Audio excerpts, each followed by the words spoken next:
Nathan Rosario, wish I could be here for this, but I got to go mail off some Stump comics.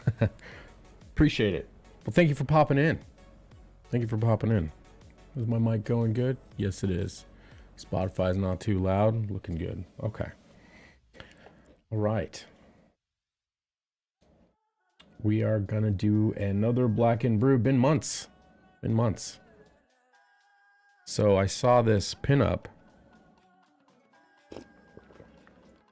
Came across my digital desk. And as always, Preston Asevedo. An absolute boss. My inking hand just started to just twitch. So I decided that I'm going to throw some ink on it. Digital ink, that is. So I've already worked on this a little bit. I was sitting at dinner last night eating a I think it was a burger. Yeah, I was eating a burger, and I had my iPad with me, and I was blicking away on it as I was eating, as I usually do, because I live in a modern era, and you can do that kind of stuff. Let's see. So let's turn on what I've done so far. And put on the erasers here, and so we've done a little bit, not a ton, you know. And I'm using a a real chunky style, because Preston's art is really gritty. It's got a grit to it. So I'm kind of doing like making it feel kind of like brush chop rather than quill. Still has a quill sharpness to it, but giving it some meaty strokes. So that's what we're doing. Anyway, let me adjust my mic here. Ooh, sorry. I got this bruise on my forehead. I fell asleep with some sunglasses on, and I put my head down, and it dug into my forehead. What's up, this thing? What's up, Ellen Calamari? Squid Man. Just kidding. Don't mean to mispronounce your name. Anyway. A little bit of coffee went in the wrong hole. All right. Hole? Pipe. As in Nicky the Pipe, the guy who drew this. Okay. Here we go. So let's take a look. Let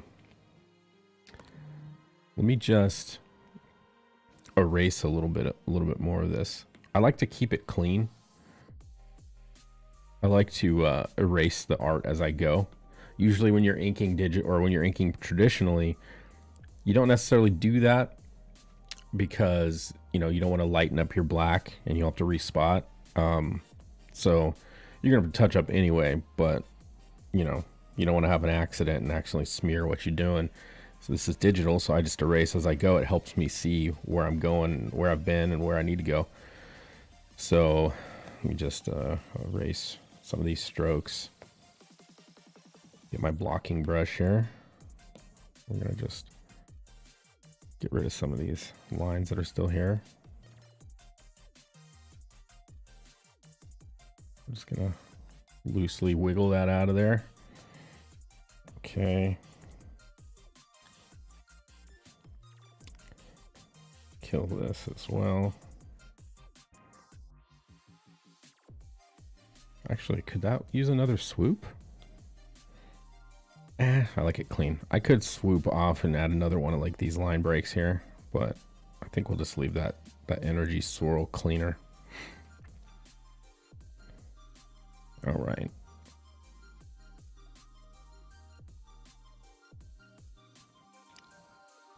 Yeah, I think that's about all I want to do. All right, so I'm gonna go back down to the bottom here. The bottom, emphasis on the bottom. It's all about the bottom, baby. Okay, go back to the black layer here, get our quill. Okay. I'm trying to interpret kind of what lines should be black and what lines should be swooped and strokes and all that. So I'm trying to chop it up a little bit. So it looks like this energy is like swirling around her. going in front, going behind. I'm trying to break it in certain places. So like right here, breaking it through the lines so that it has it sits on top. Okay. All right, let's start here.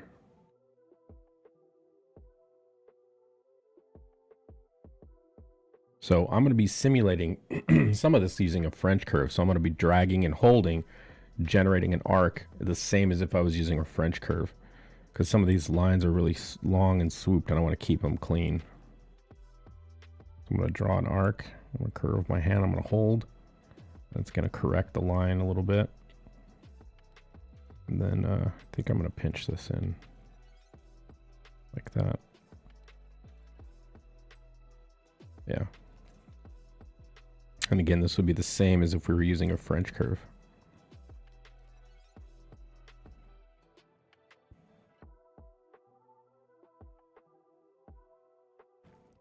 Cool. All right.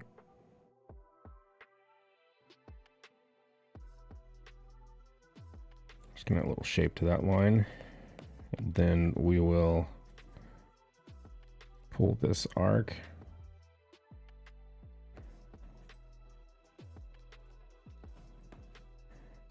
And then make it thick to thin here. And we'll maybe marry those two somewhere right around here at the base. Let's see that transition. Okay, so it's gonna whip around like this. And then we're gonna do some fast strokes here. And then maybe cut that in like that.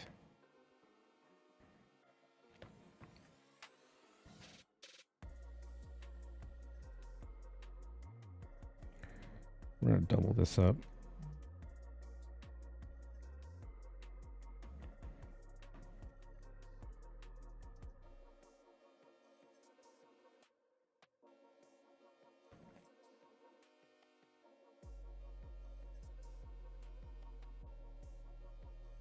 We're going to change our thick to thins and thin to thicks in this energy swirl.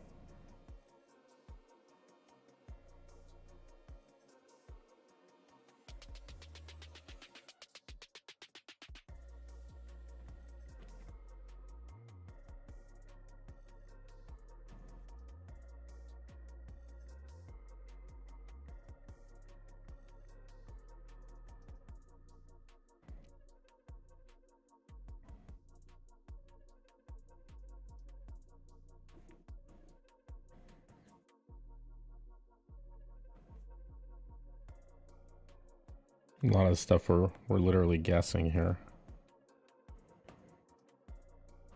So I guess I could pull a line through here if it makes sense.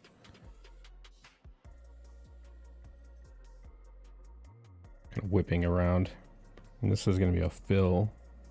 That's solid. I think it is. We'll do a color drop. On that little tail right there. Okay. Now let's pull some lines right here.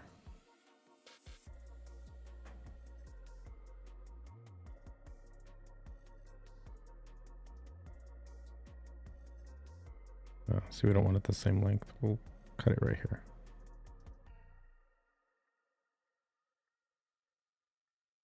I'm gonna sharpen this up.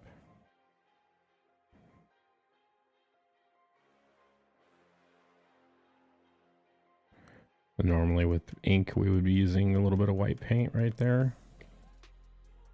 Sharpen up some of the tips. Just the tip.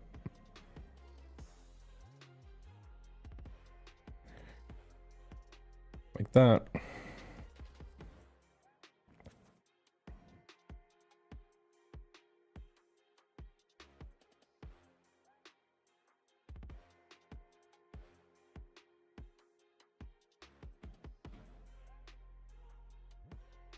See this right here? Not good. Not good. It's boring. locking it to create an arc.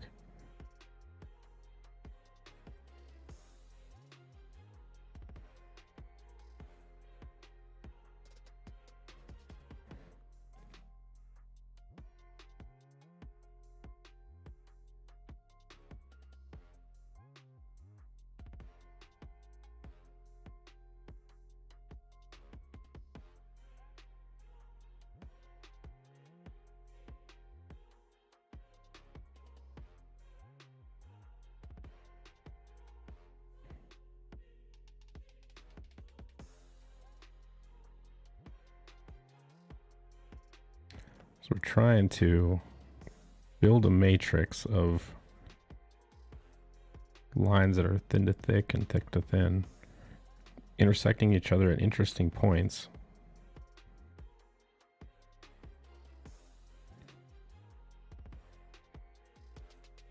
Or sitting next to each other.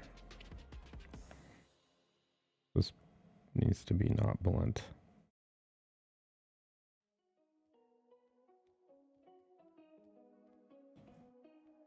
Like that. Okay. Let's see, what is that? Doesn't make sense. I guess it could.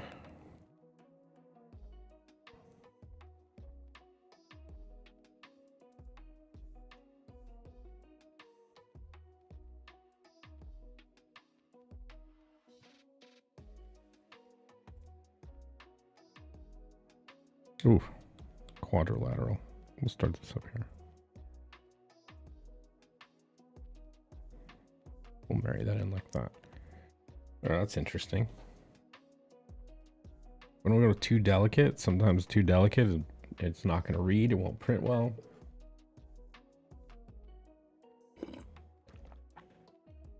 We're having our brew. This is just Pike's roast. Nothing fancy. Nothing pretentious. Because I'm a grown man.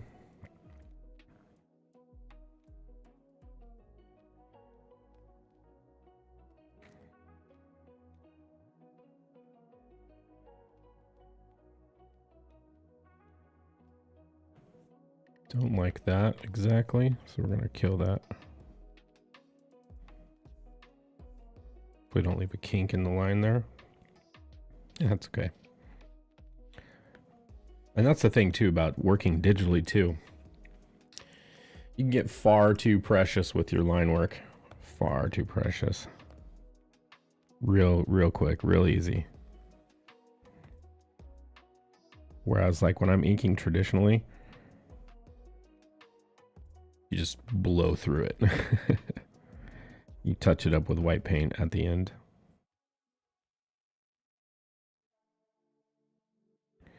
Do a lot of correction with digital because you can. You can end up wasting a lot of time on stuff that really doesn't matter that much. When you zoom out, it just gets lost in the shuffle. It's not of any consequence.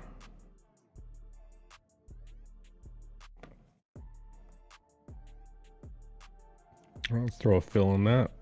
Boom. Okay, we're getting the bulk of that line done. And now this needs to swoop here.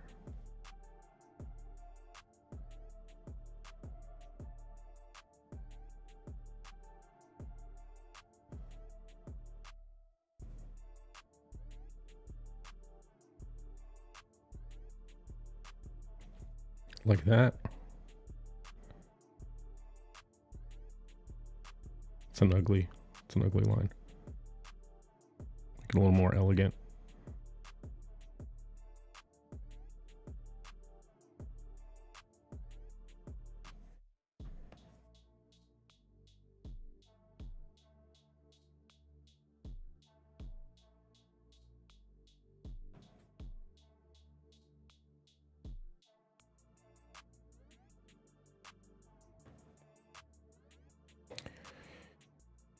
I don't like that at all.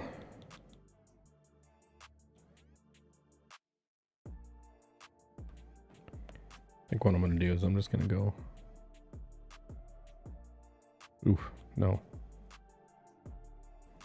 Like this. We'll go like this.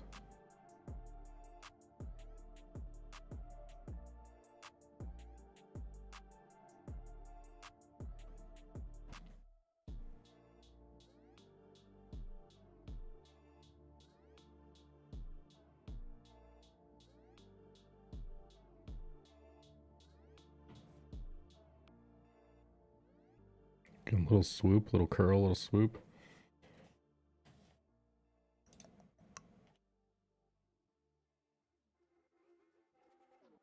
Okay.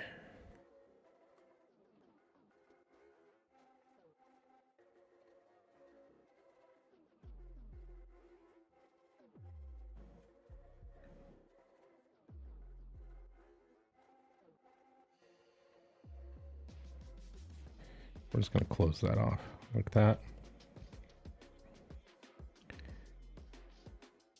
Then we're going to swoop this around, stop there, go like this and marry that in like that. Don't want all those going to that junction. We're going to pull this over. Starts to get a little crowded right there.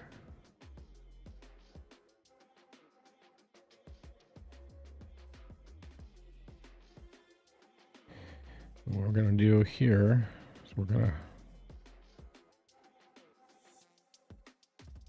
carve that over like that. And then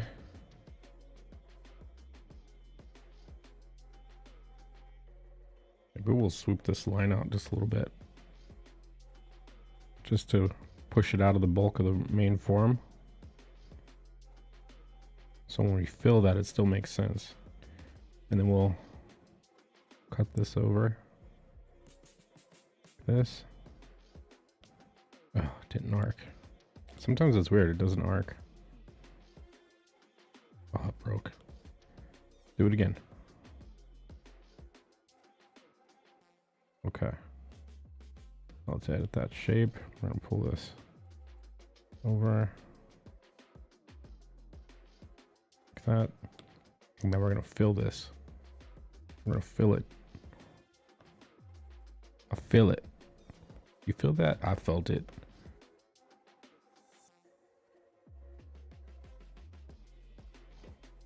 Like that. And then we got a little issue here with the negative space right here, because that should be a fill. We don't want it to. We want to leave that line swoop like it is. We'll leave this negative space open.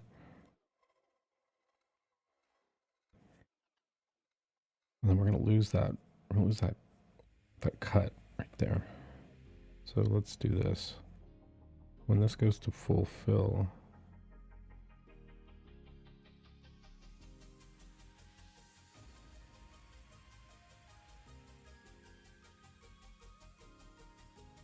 like that.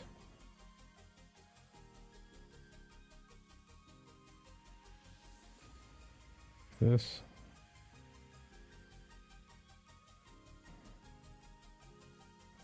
I think we're going to leave that open. Then we're going to whip this line around like this.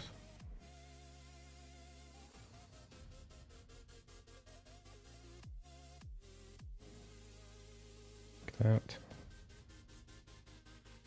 I'm going to cut back.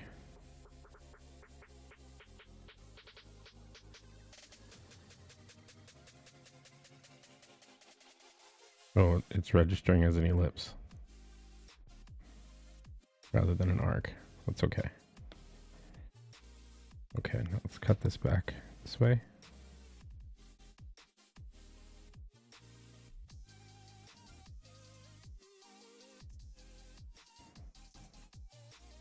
We want some interesting transitions between those energy swirls.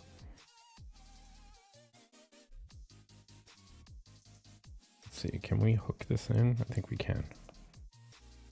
Can hook this in like this.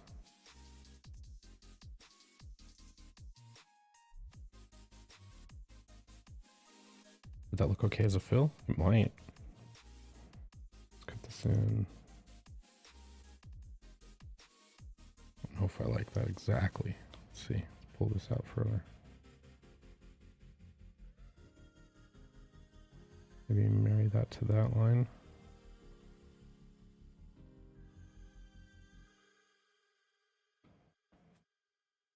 Close that off. And then drag in a fill. Probably stand to, we put a couple sharp points.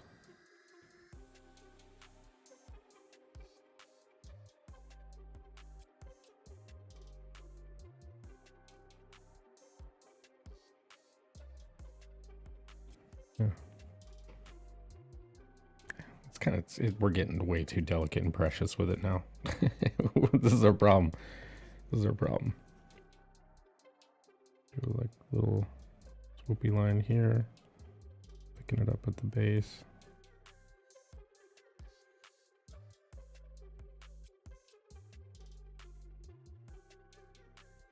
We're gonna take another line out of here. Like that. We'll swoop this around.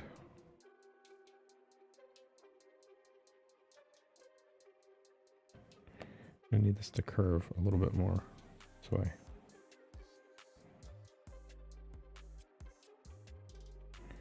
That's actually going to be a fill.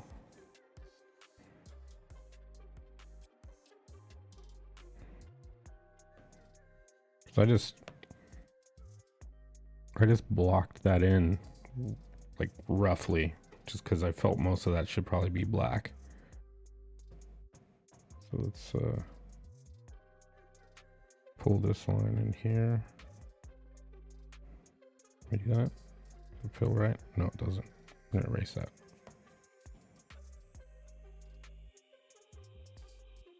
Yeah, so now we gotta figure out the negative space for this.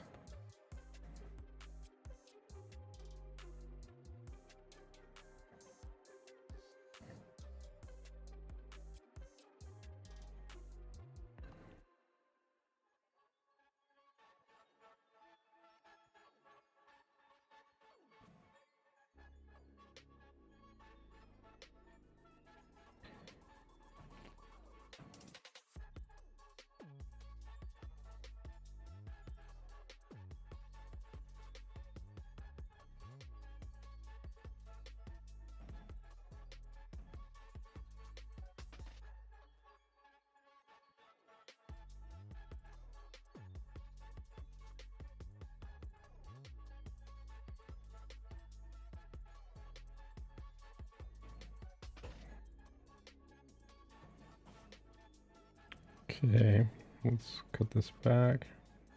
Stop there. Oh shit.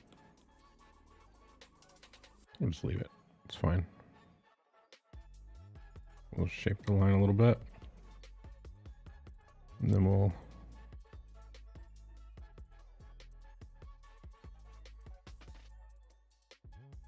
damn. Just want to make quadrilaterals.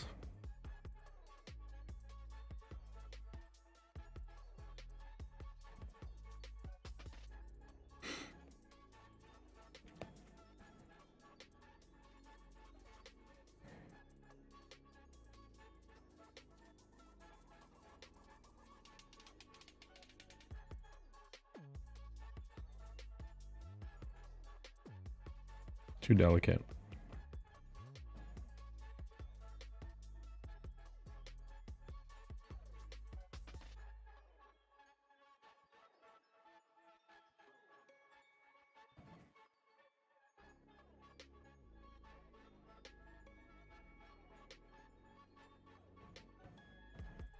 Oof.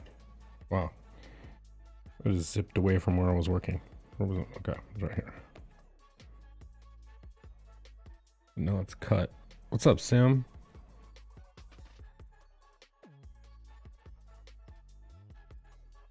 Congrats on yesterday on Bancroft. I took the fam to dinner. I couldn't make it. I had to take my fam to dinner on Fridays. Got back and he was already done. He runs real tight 2-hour streams, something like that. So let's see.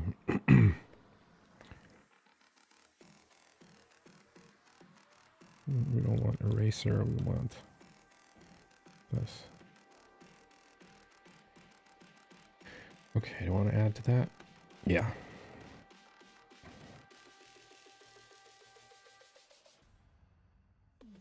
Was it 1 hour stream? I thought it was 2. But either way, it was quick, so I couldn't make I couldn't make it. Sorry. I wanted to. Everything looked really good though. Stream looked good. Campaign looked great. You guys had some good bants.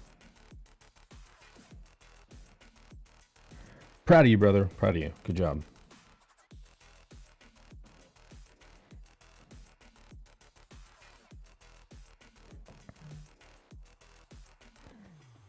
Okay.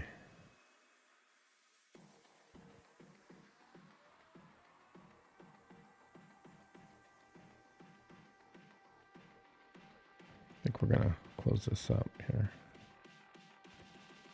This is gonna end up going like this.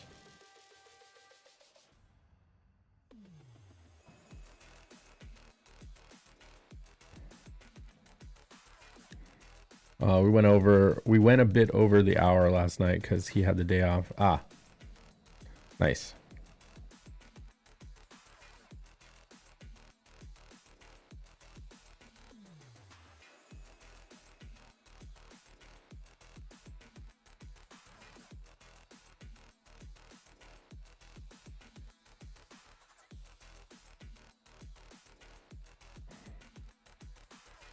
Can we fill that? Yeah, that's fine. Should, oh, I thought it would fill that little strip too, but I guess it didn't. What the fuck is that?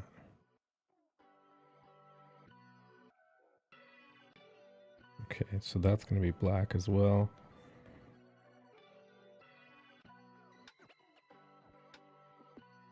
I don't like these 3 lines being the same. You're welcome, dude. You're welcome.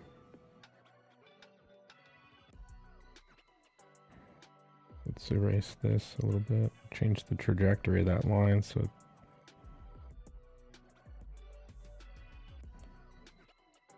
okay.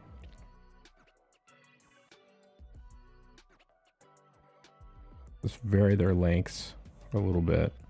So we don't have their starting point be here, here and here. It's here and here. It's at an angle. Boom, boom, boom. There's some interesting. Again, too precious, but you know. See how we want that to swoop in like this. I think we're just gonna end up doing this.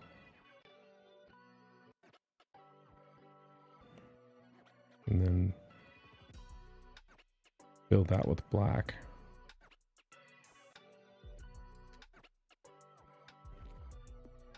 Also cut this too.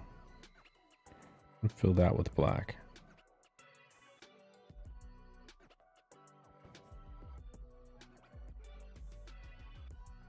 Yep.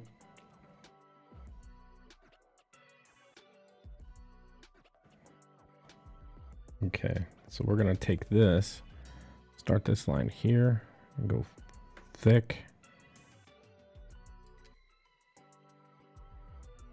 Then point it like this. And then work another line off of that.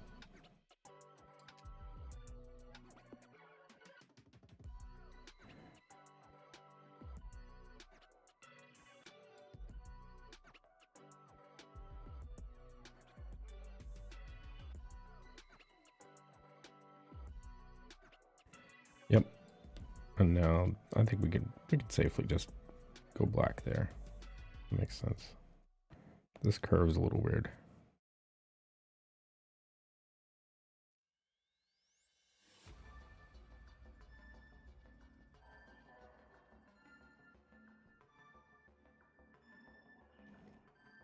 So these lines are too precious almost. I don't like how these lines are too close together, so I need either move this further down or cut this further up. Here's what we're gonna do. What's up, Tree Goblin? Do this.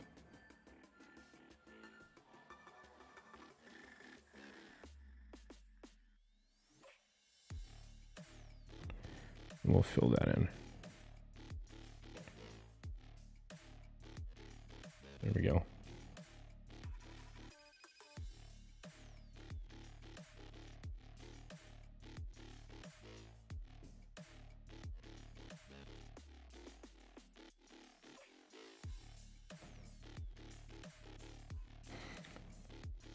I want to get this energy right. I want it to have a certain feel to it.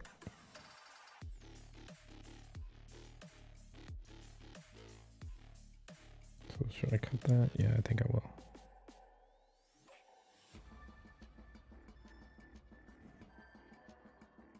Ellipse? What?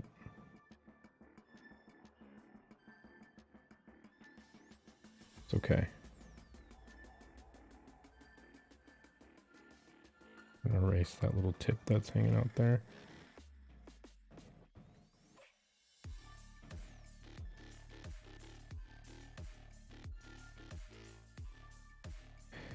And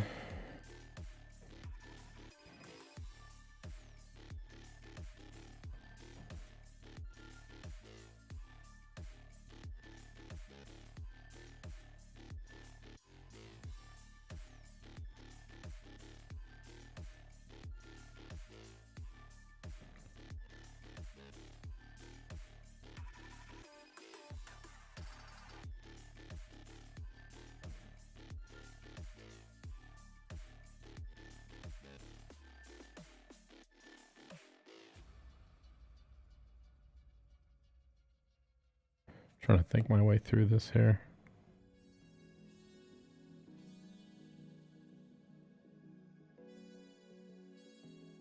Just trying to make interesting shapes. Interlock, overlap, thick to thin, thin to thick.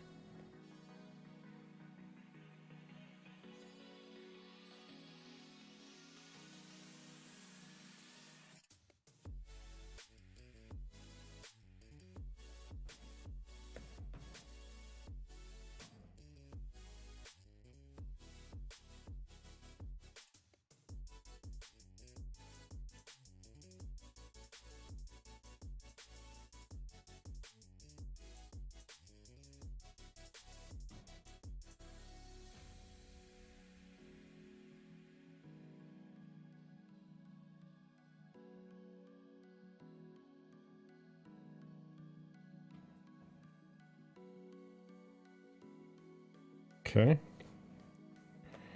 This is weird. So what we need to do is we need to push some of these lines forward.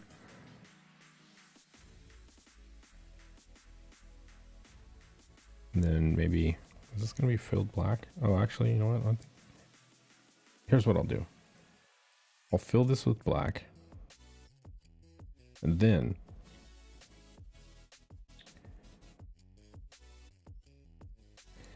this will be cool. So I'll get my eraser and I'll come in like this.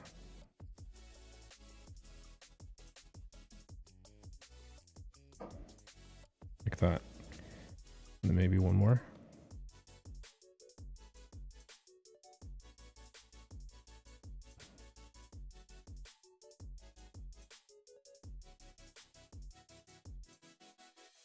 Yeah, you can reform erasers too, which is good. Okay, so that's a little interesting. Let's see.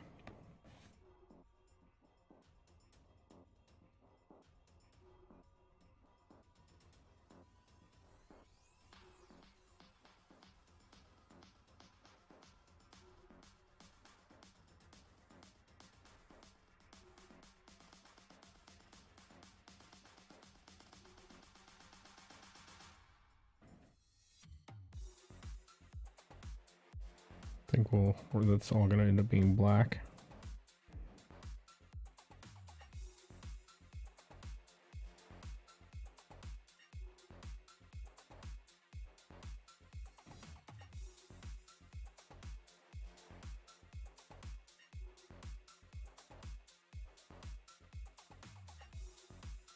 Okay.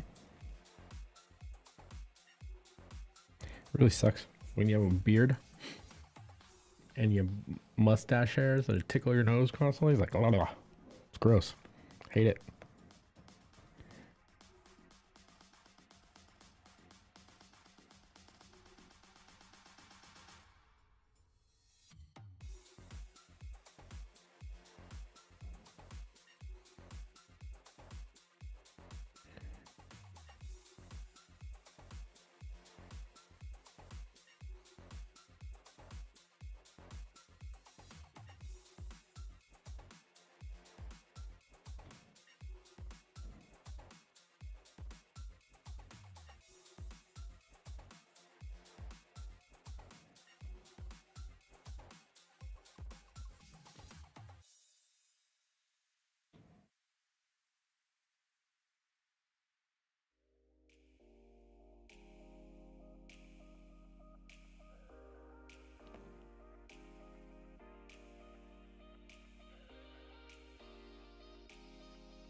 Oof.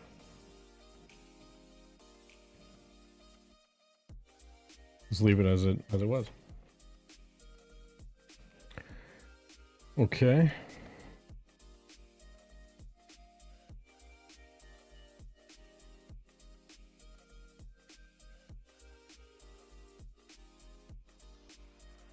I think we can just drag a fill right like that. Put it into that line.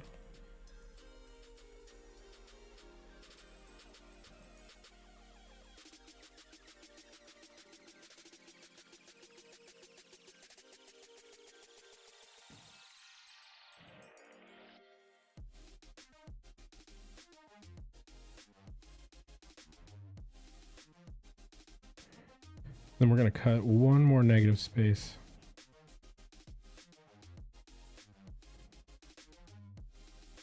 Right there. And the rest of that's going to be black.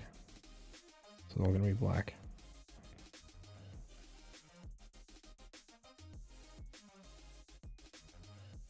Probably could fill that in as well. And then you.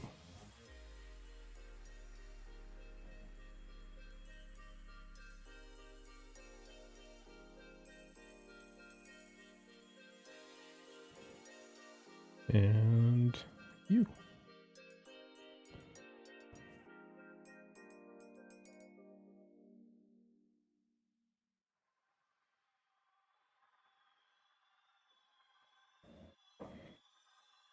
Cool. All right, let's erase.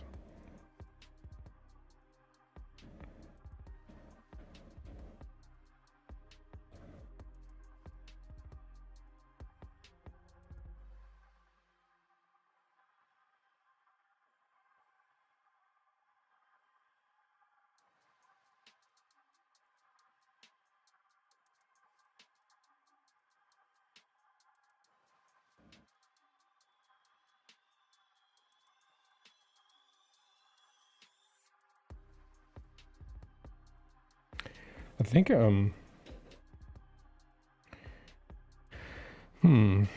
part of me just wants to make most of this black down here, but there's so many interesting lines in there that they're not reading as black. They're reading as energy swirls and stuff. And they should be cut out.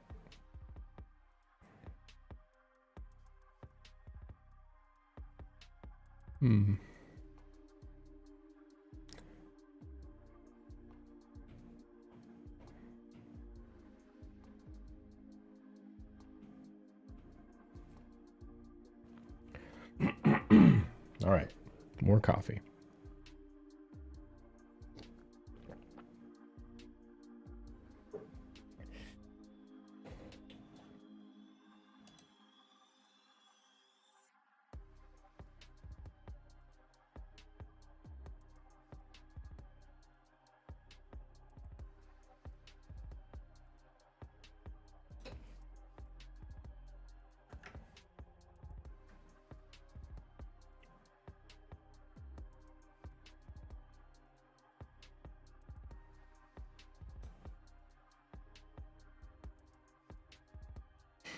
Okay.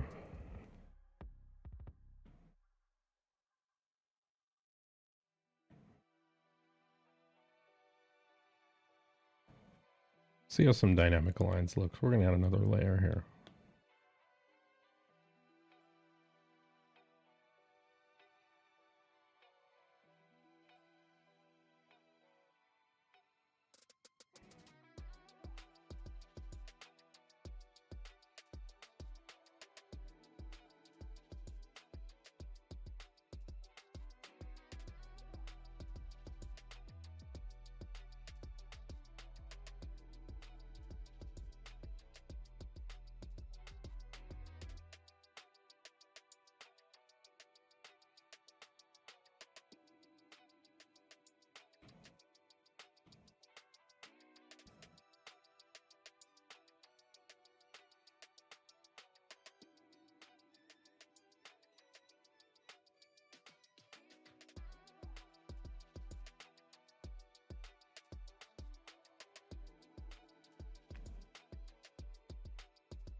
Okay.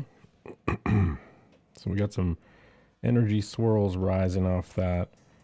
Also, I think this needs to be black. Needs to be a big chop coming out of there. Marry that up like that. And then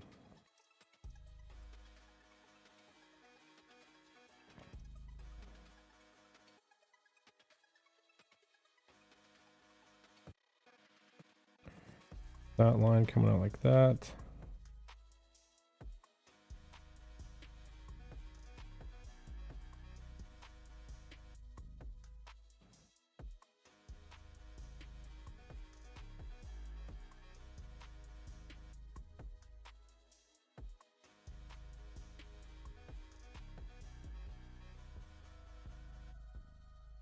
Okay.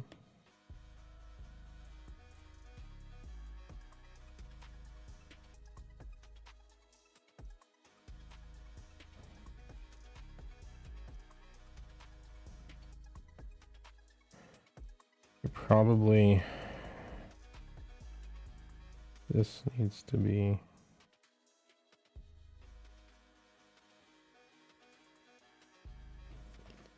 we'll curve that, arc back around, put another arc line. We don't want it to marry right to that center point. Okay, let's fill that with black. Oh, hello. It's on another layer. That's why. I forgot. Okay.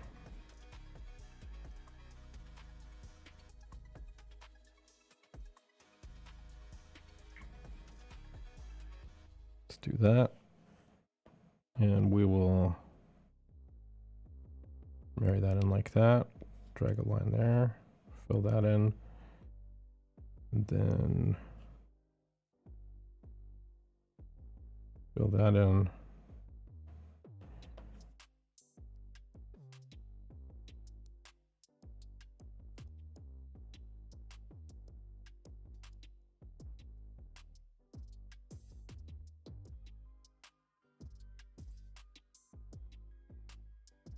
Okay. Much more interesting than just filling in with black.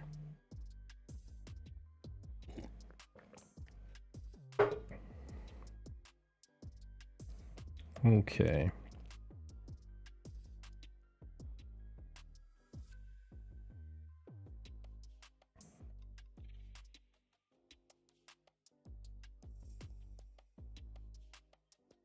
Clean up that little curve there. Like that.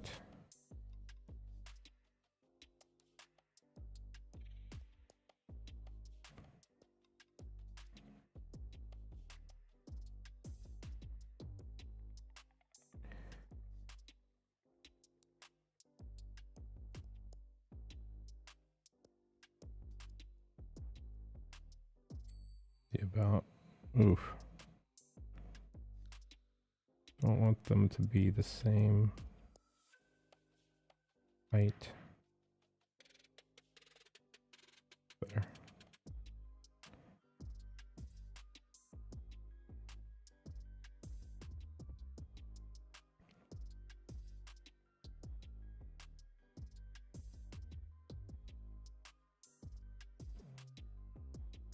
We'll push these together like this.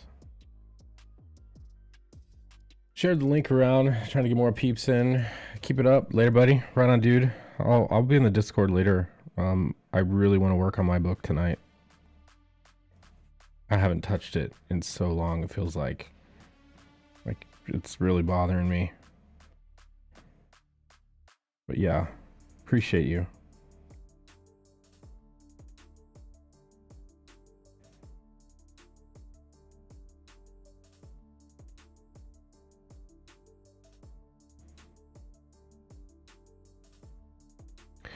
Oh, my Twitter's blowing up right now. People are waking up and retweeting the link and stuff, which I appreciate so much. If you have any questions about inking or Procreate or digital inks in Procreate or anything like that, feel free to ask.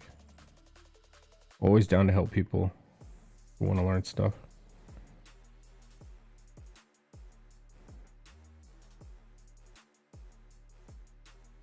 Okay, so we got that. Now we can probably safely just start cutting lines like this.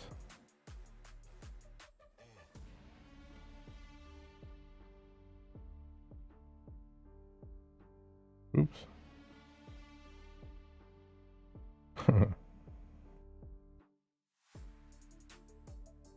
We're going thick, thin, thick.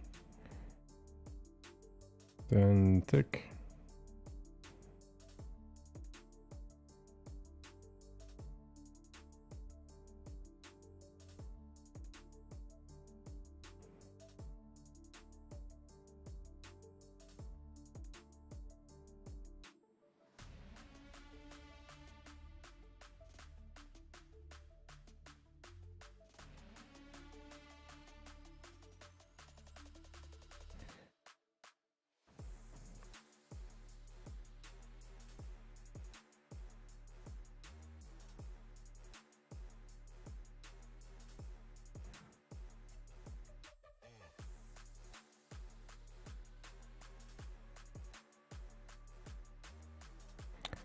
I think I'm going to end up going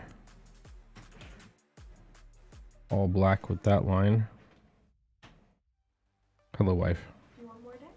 Please. I'd love some more coffee.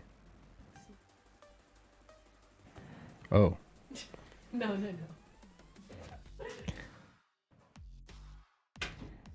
Mrs. Scotsman, y'all came in to see if I needed more coffee. Get yourself a waifu. Takes good care of you.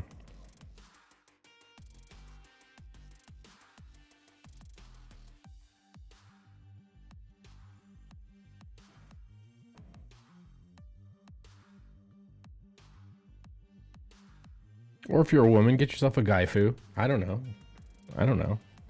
Man who takes care of you.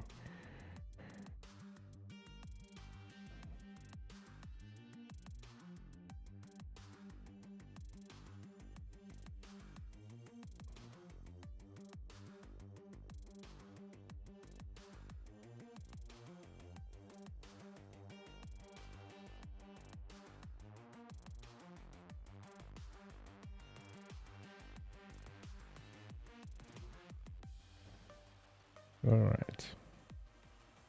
Fill that in. Fill that in.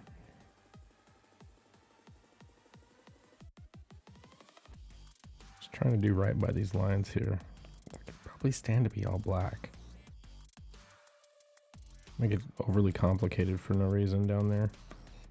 That's what we'll do. We'll swoop this line around. Boom. Like this.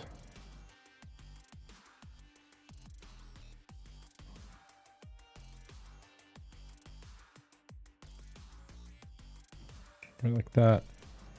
And then we'll marry those together like this.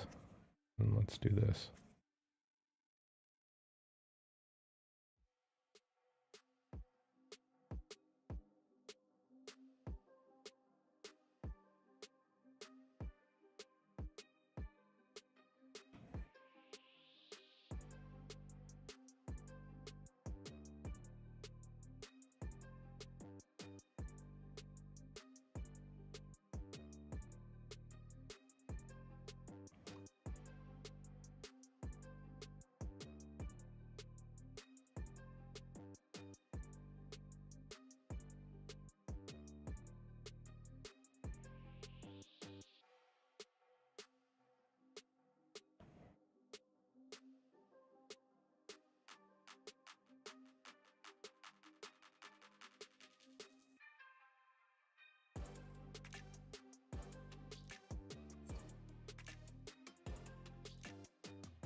Okay.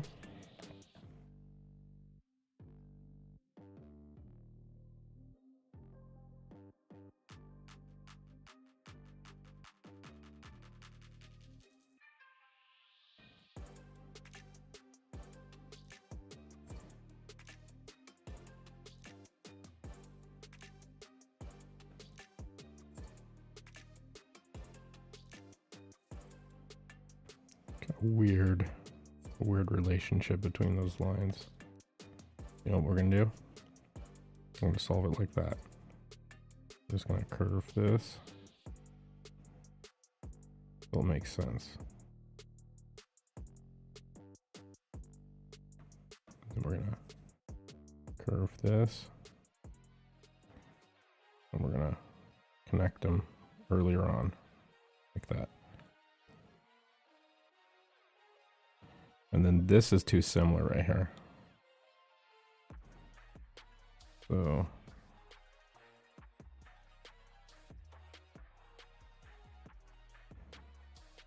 go a little thicker with that line.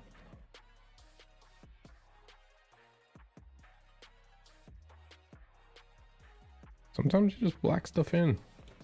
Don't be afraid. Don't be afraid.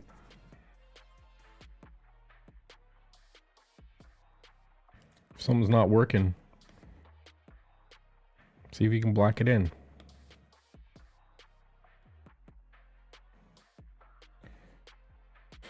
All right. All right, let's throw some white on this. This definitely isn't working.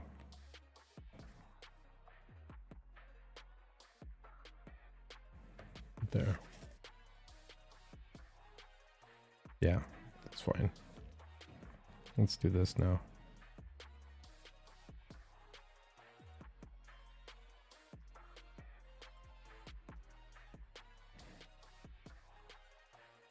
Cool.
We've got the lines swooping back and forth, cutting into each other.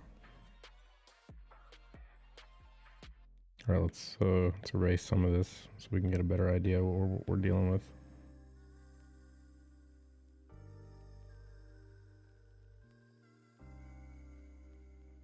See if it reads still.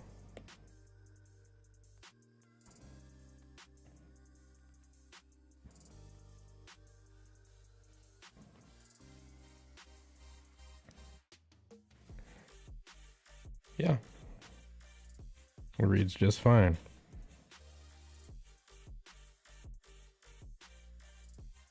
How long have we been live for? 1 hour. We're at the 1 hour mark. Look at that.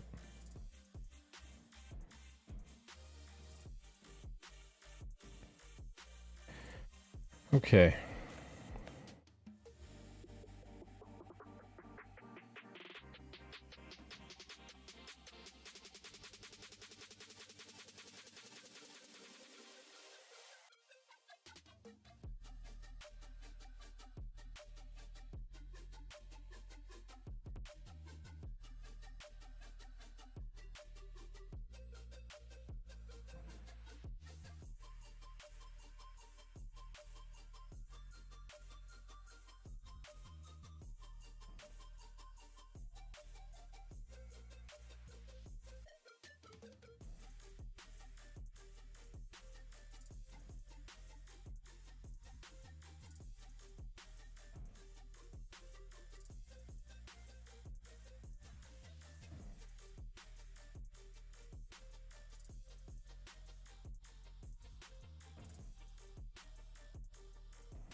It might be too strong.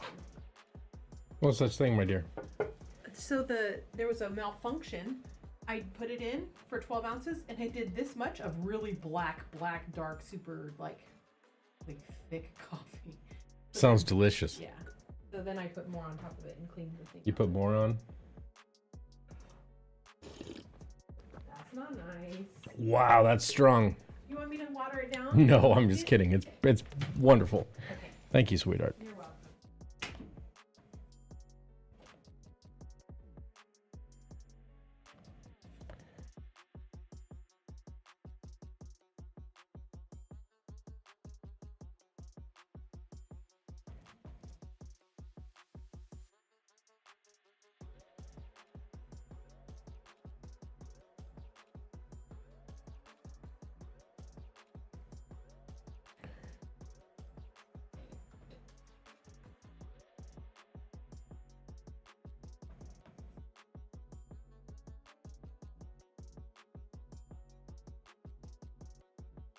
Oh, it's reading as a circle.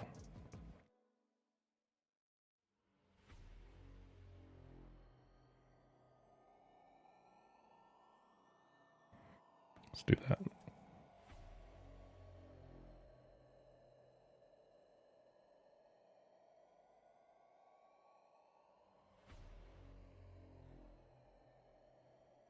Oop.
Trying to think of how much of this I want to actually black in and how much I want to, you know, leave as energy.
Oh, hello. I thought I had my pen. I had my eraser.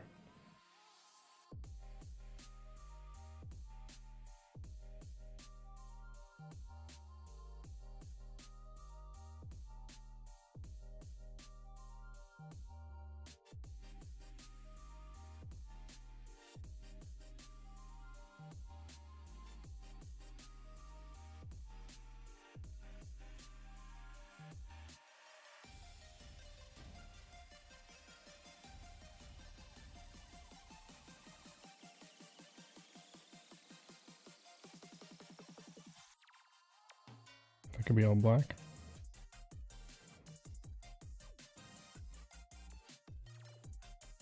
Oh.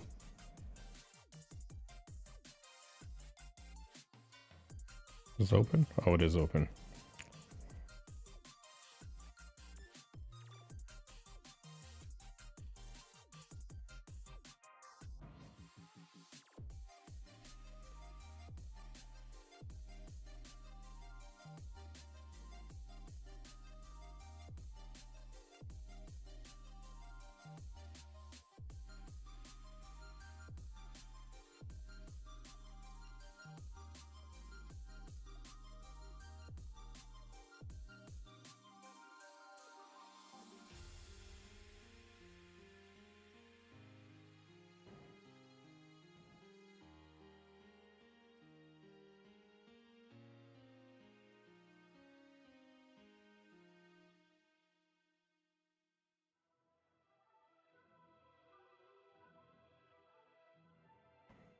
I think I can fill that in.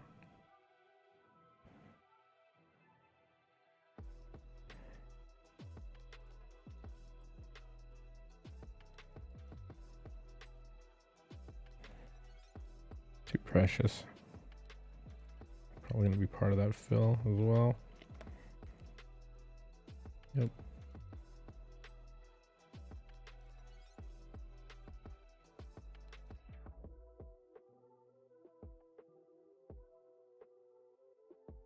It's fine. Looks okay.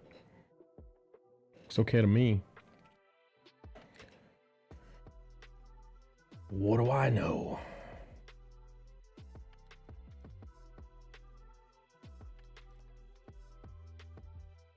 Again, thank you everybody for all the likes and retweets. Appreciate that.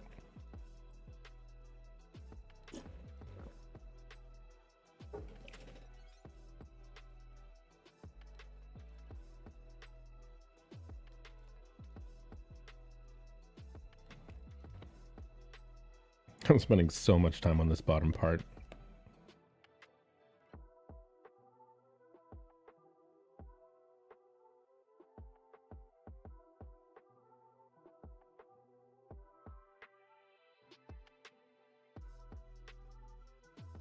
Where I really shouldn't be.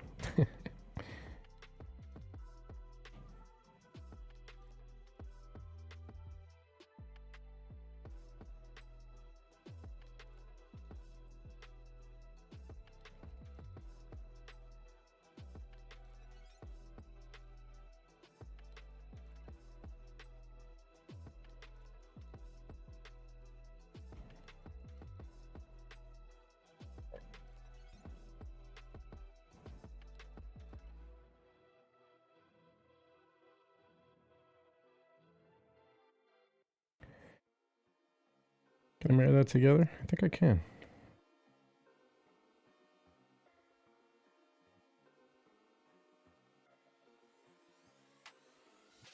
Take a look at that.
Thank you for that.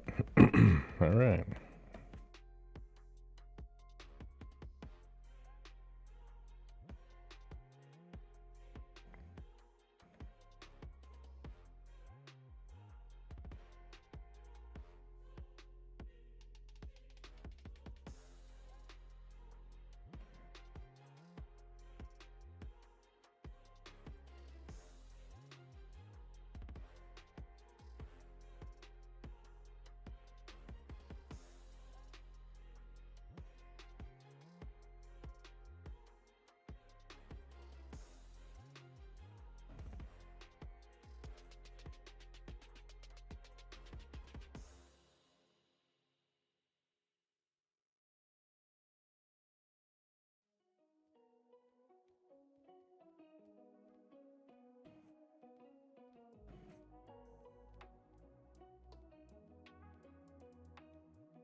Oof.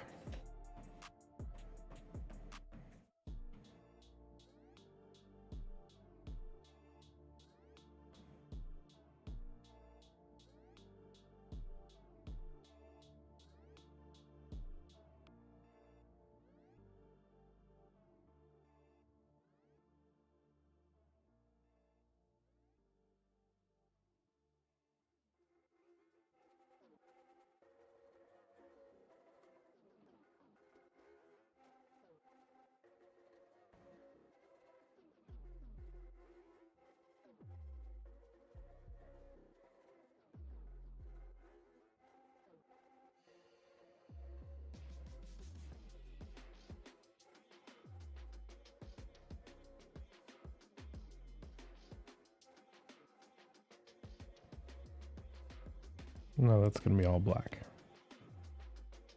Right there.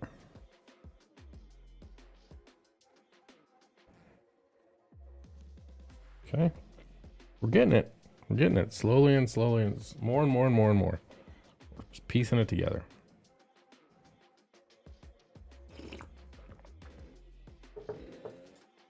Okay. Just going to erase some here.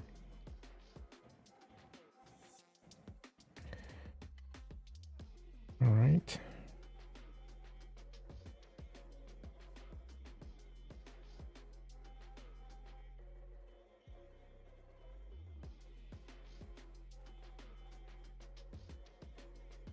Almost got the whole flow down.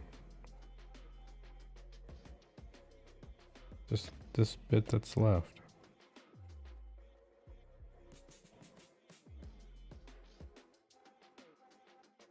Okay.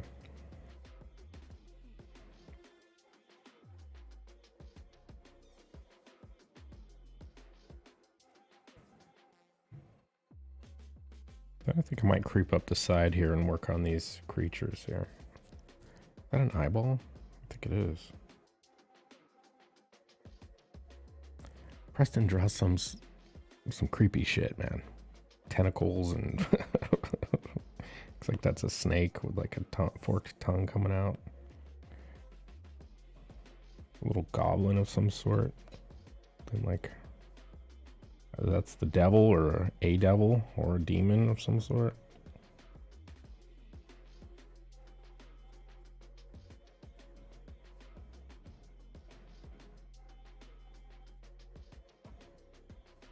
Okay. Follow some of these lines.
Yo, what's up, Chuck? How you doing, bud?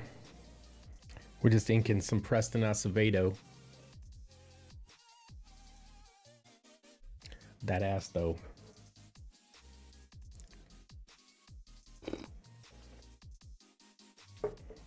Dude, Chuck.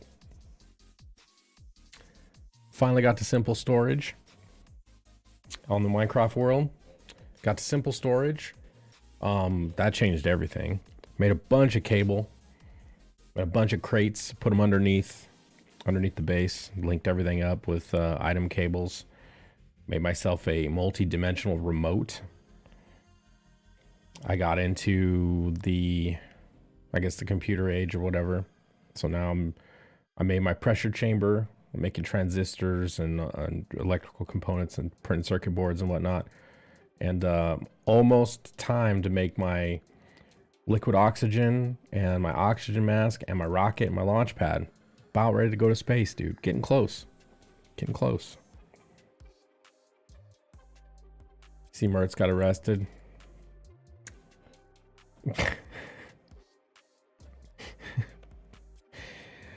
Yeah. Yeah, I saw that.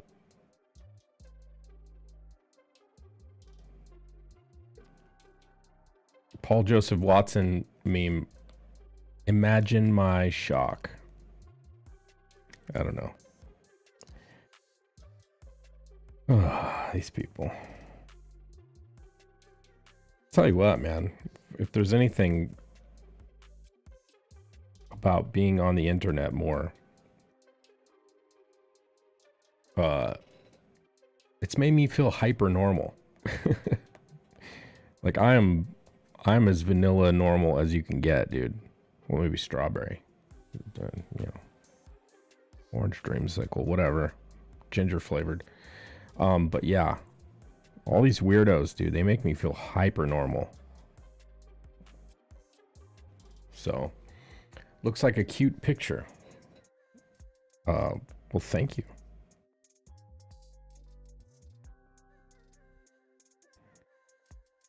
That's not going to make an S curve.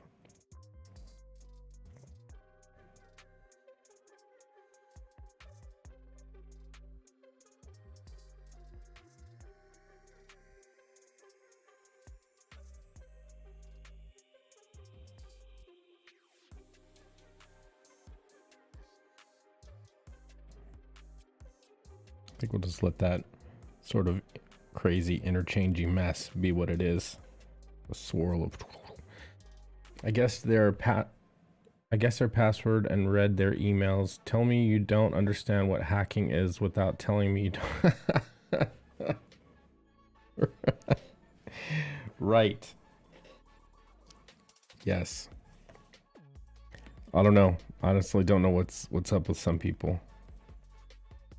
Just like there's people that just don't think there's consequences for them. They just go about life doing things and doing things to people, and you know, they're shocked whenever it blows up on them. You know, you poke at people, and then they explode on you, and you're just like, whoa, what's wrong with you? Or you know, you do something illegal and you get caught, and well, I didn't know it was illegal. Well, ignorance of the law is not an excuse, unfortunately. And you know, I think 90% of laws are unjust, probably more.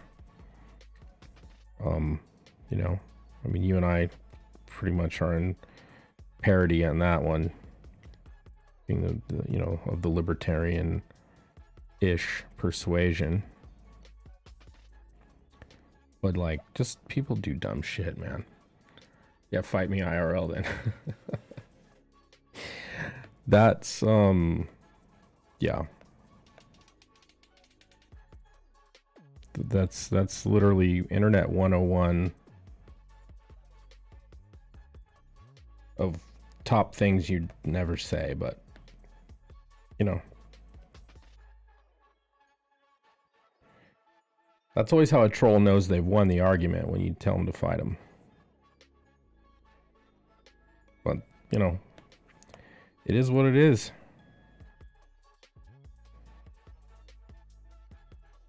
I never say those things.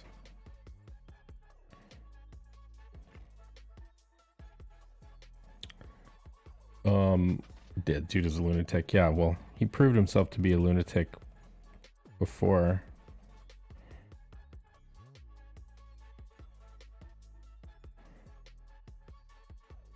With the whole hockey mask and waving a gun around, or whatever he did. I don't know.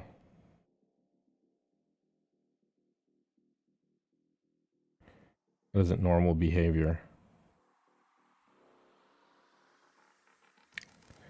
Yeah, crypto. Yeah. Yeah. See, I take a different tack on that. Like, I say this: if my personal information gets out there, which, you know, I don't want it to, but if it does, I highly advise you not to come to my house. Because there's nothing that I take more seriously than protecting my family, because it's kind of like a man's job, in my view, in my mind, in my world view, and who I am. If you come to my house with ill intent, you might end up leaving in a bag. I'm just saying, like, I don't fuck around with that stuff. So, you know, It's best just to leave people alone. I mean, that's really the best thing to do. Stop trolling people on the internet. Leave people the fuck alone. You know, try to be positive.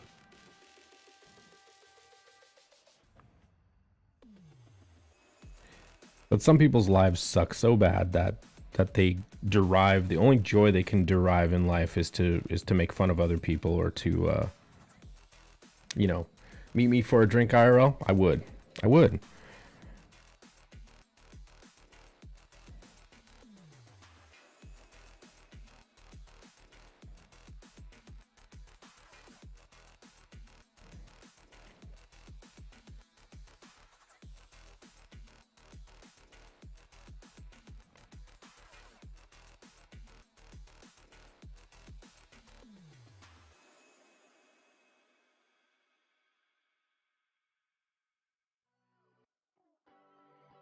That works.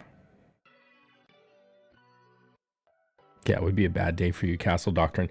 Yeah, and I mean, you know, I make no secret about what state I live in. I live in California.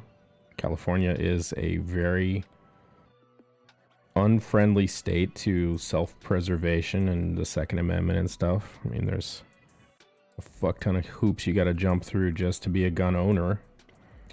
You know,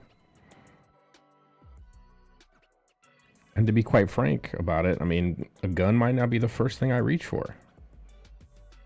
You know what I mean? Like, quite literally. Within arm's reach, at all times, I have a very sharp katana that I know how to use.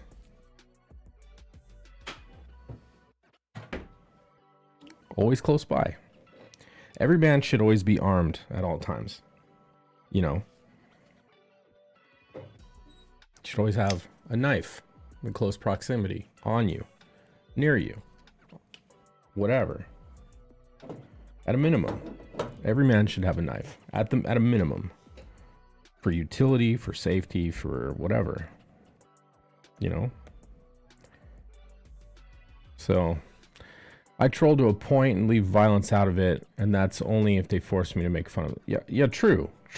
I mean, there are some people that literally make their entire existence about making fun of people online, and it's kind of embarrassing. It's kind of sad. I look at people like that, and I'm just like, what?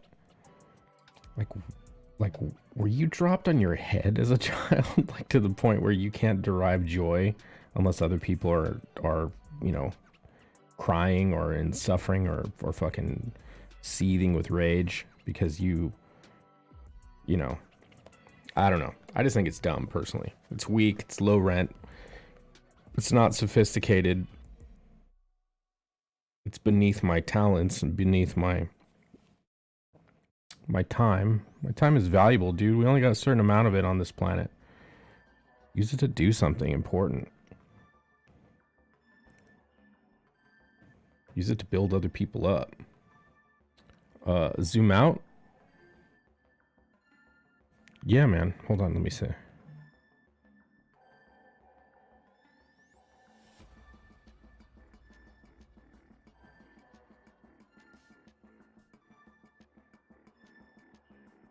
We getting there.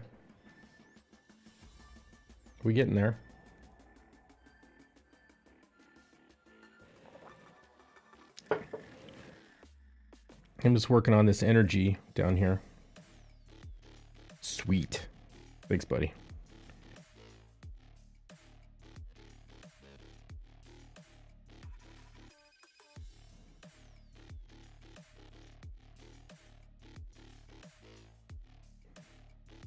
Okay, I think that'll be enough of that right there. Michael Jackson was right. Make that change. I'm talking to the man in the mirror.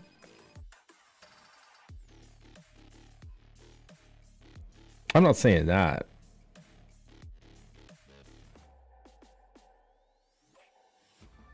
Here we go. All right. Let's work our way up the side here. Or do we want to go up to the devil? Maybe we'll go up to the devil, because I already started him. This part's going to be a little funky because of all the Fraggle hair. My favorite is ignoring them and then maybe respond hours later. Yeah. All right.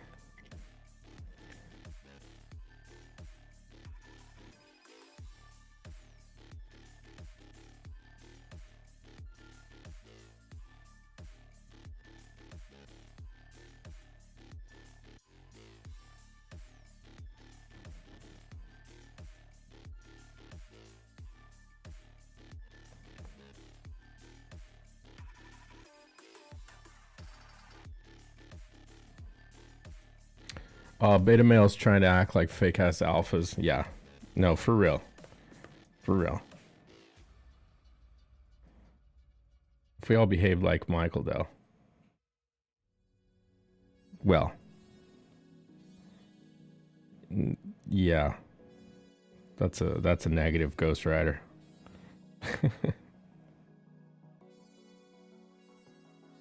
Like to laugh at their stupid ass, piss them off more. Yeah. Well, that's the thing. Like people have tried to troll me a little bit, and they usually give up because I just don't give a fuck. I'm Gen X, dude. I was raised in a time when if you pissed somebody off, you might catch a beating, right? So, you know,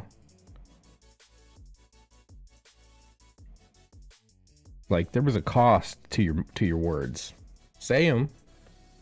But you might catch a beating. And it might not be from the person you're fucking with. It might be from their friend. It might be from their brother. It might be from all their friends. They might get jumped. Like, it's crazy nowadays how little respect some of these shitheads have for people, you know. Like, I remember when I was little, I was growing up, in the early 80s, dude, I wouldn't dare say some of the shits that some of these kids say to, like, people that are older than them. Like, dude. That was back in a time when nobody sued each other. You know what I mean? It wasn't like, if you got in a fight, you were gonna get in a fight. You might sit in detention, and that would be the end of it, or whatever. Or you could get suspended or whatever. But like, getting sued by a parent for getting into a fight with their kid, that was just something that didn't happen.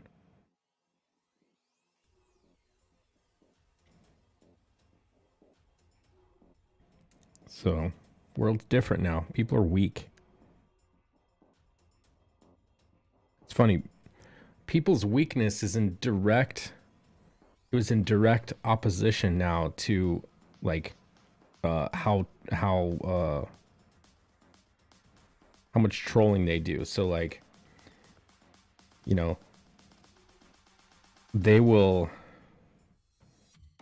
make fun of people relentlessly, and then when you come after them and you hit them back, then they scream and cry victim. So, looks great as always. And the drawing is pretty cool too. Thanks, Purse. Appreciate it. This is a drawing by a good friend of mine.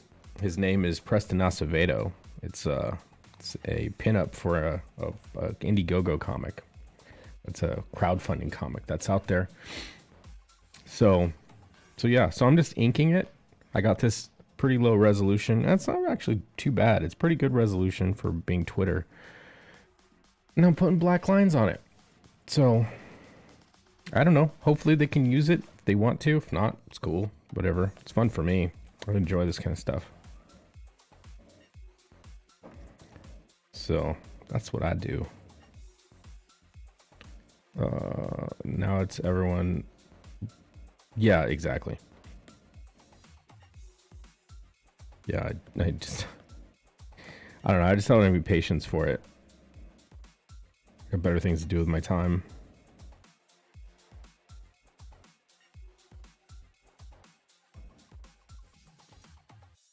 Maybe it was streaming on Twitch for so long, but like I'm kind of impervious to it.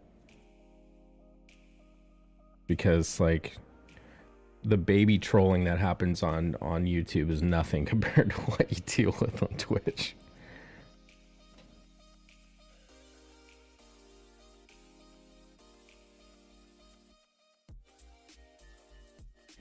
Unless that's changed, but like, you know, it used to be pretty gnarly.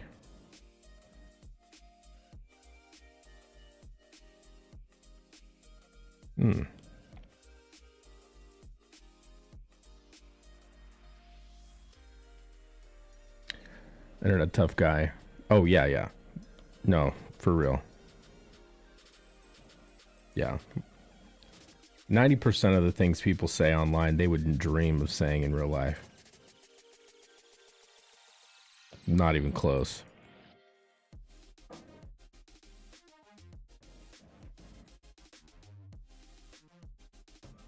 It's gonna be black.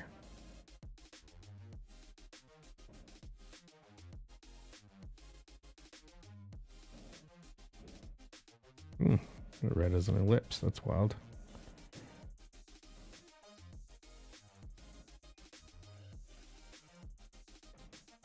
Oh, hello. I remember the good old FPS lobby days. Yeah, oh, dude. Yeah. Yeah. I mean, dude, think about early 2000s Call of Duty pre-game lobby. Xbox Live, before they really monitored anything. There's some spicy conversations going on in there. Spicy.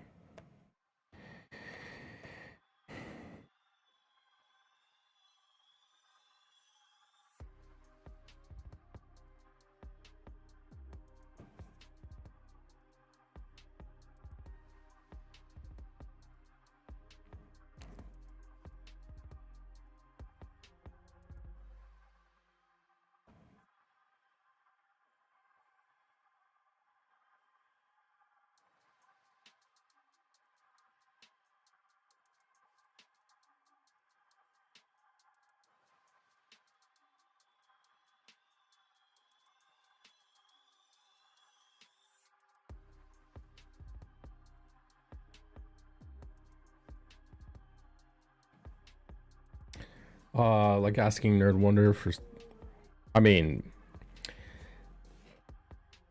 honestly, I got really no comment on that. But, if flirting with girls is creepy, I don't know how men are gonna hook up with women in the future. Like, everybody turns everything into this weird thing, but like, I don't know. Again, none of my business.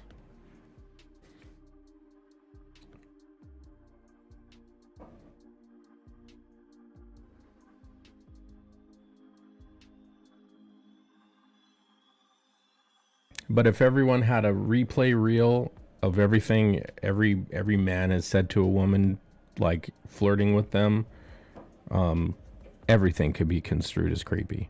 Everything.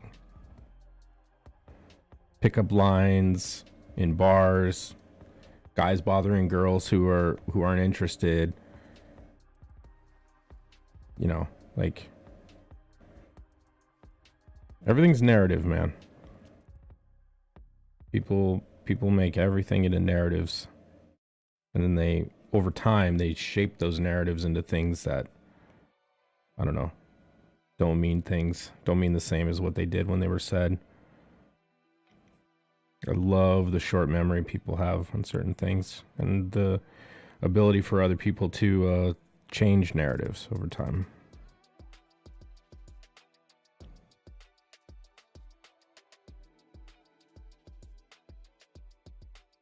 Oh, hello.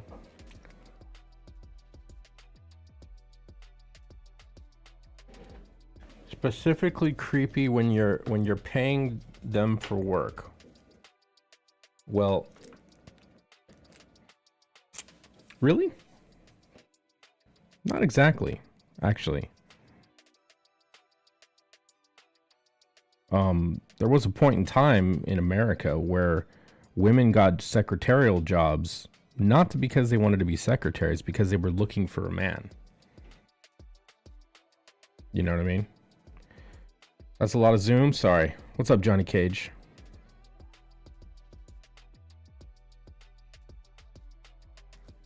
And I happen to know a lot about the situation there. When you get commissioned for art to draw some things, and months go by, it's a crime. It's crime here. I don't know. I don't know about that. If you're saying either sleep with me or I fire you, if you're in an employed situation, that's totally different, right? You're using your position of power to make them have to decide whether they want to stay employed. That is not the same situation as commissioning work from somebody and then flirting with them. It's unprofessional. I'm not going to lie. It is. But is it creepy? A man flirting with a woman? I don't know. From the DMs that I read, again, I don't want to say too much because it's, again, not my business, but from the DMs that were put out there that I read, it was not interested and, okay, fair enough, and it stopped. So, again, if it was repeated and it was, you know, said to be unwarranted and unwanted and it kept going, that's when it gets creepy. Are you doing this just for fun? Looks like a lot of work. I always do everything just for fun, man. And call her a liar? It's not exactly what happened. You're kind of tweaking the facts a little bit.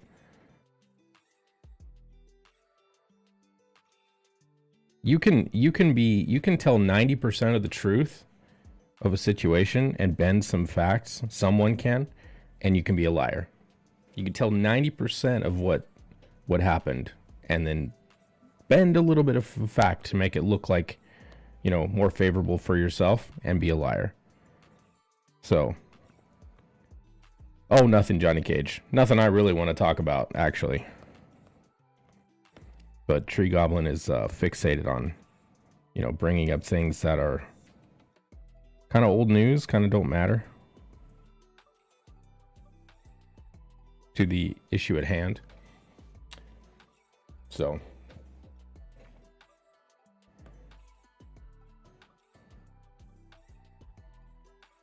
I make no excuses for anybody's behavior.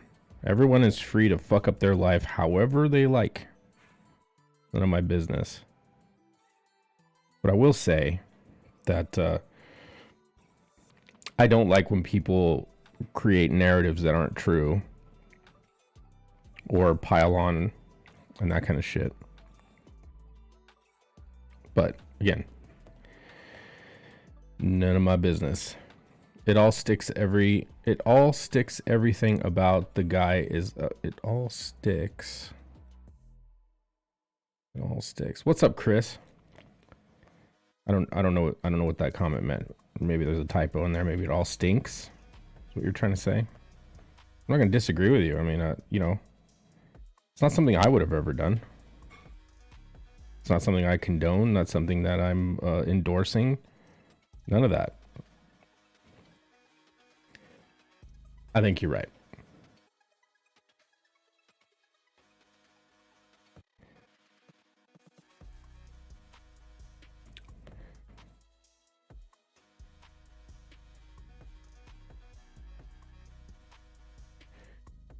All right. Yeah, it kind of sounds like I wouldn't want to know.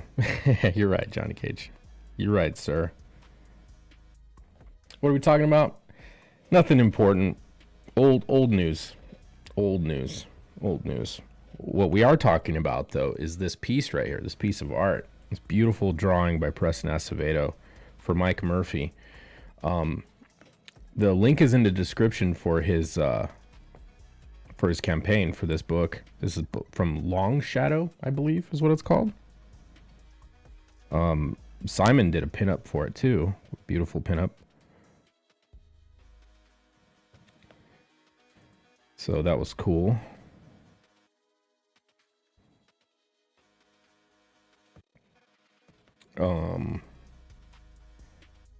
And to your point earlier, Johnny Cage, yes, it's a lot of work, and yes, I do it for fun. I do it for money too. Not gonna lie, I do it for money too. And Tree Goblin, let me just be straight up. I know you bounce around from chat to chat, and you know you've got your opinions. You're welcome here. I got no issues with you. You're free to say what you want to say. You know what I mean? I appreciate you commenting on the work that's at hand. You know, like I said, none of this is any of my business, brother. But like, you know, thank you for watching. Thank you for being here. Appreciate it. Yeah, I did a sketch on stream. People will be getting a print of it. Nice. I kind of think I wish I would have done a StreamYards stream. That way I could bring you guys in here, but this is just OBS. So.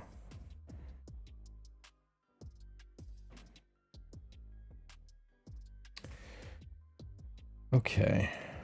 Let's get some more of this edge work done here.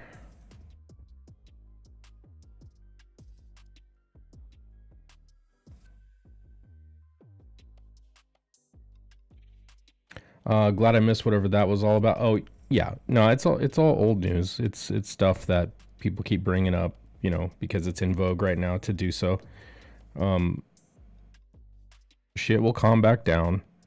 A little bit of time will pass. There's some little bit of turmoil going on. People are having some disagreements, and you know, shit will sort itself out. It always does. Always does. You know.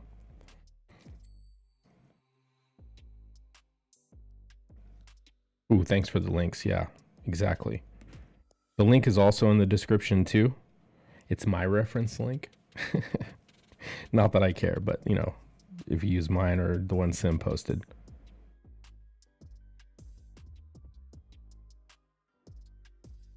But I do have quite a lot from doing these shows of when I look at people who've used my reference links to buy campaigns or to back campaigns.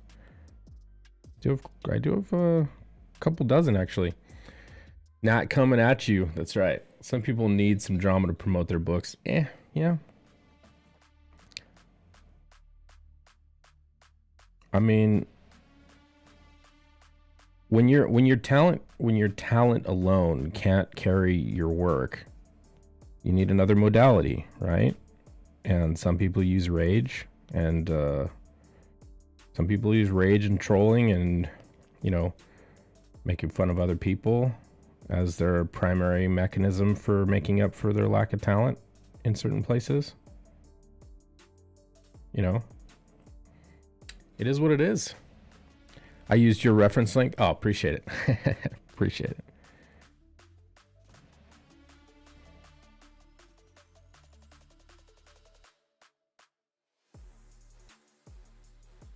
Okay, so now what we're doing is we're carving out this facial hair here.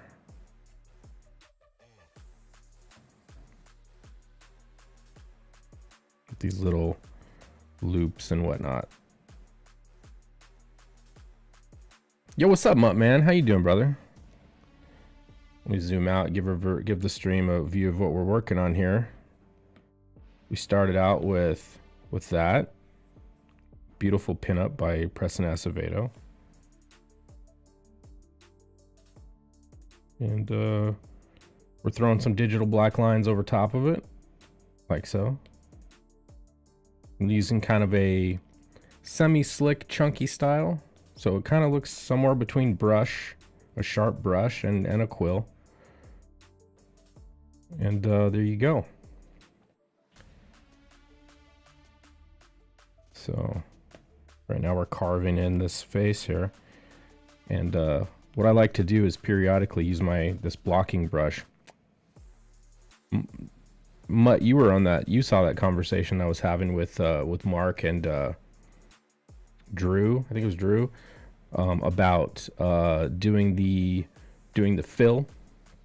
This blocking brush right here is the one that I made. It's see, what is it? Shape. So it's literally a solid block, and it has no anti-alias. And so if you're going to flat colors, right? If you're going to flat, you end up with, you know, these chiseled and non-anti-aliased edges. So that way when you flat, you color drop and it gives you a perfect fill. And then like if you have some shapes that are really tight like that, and you do a color drop, it may not get them all right. You can drag and drop and hold, and you see this blue line up here at the top. As you drag across, it increases the color threshold, and sometimes it won't jump, but it will jump into some of these spaces that are kind of tight. That is pretty tight right there. But yeah, so that's what I was talking about. Because Mark, I guess, was 6 a.m. Comics was doing some flatting, and he was using reference layers and whatnot. So that was what our conversation was about. All right, let's go on the white layer. There we're there. I unfollowed CG peeps. I unfollowed all the CG peeps, so I don't see any more horseface hobbit tails. Oh. How do I do that on paper? Magic. All right, so we're just gonna erase these underlines here. Kind of get an idea of where we're at. All right. You know what's funny, Johnny Cage, is I still haven't completely finished that pinup that I was working on for you. Like, it's only about 70% done.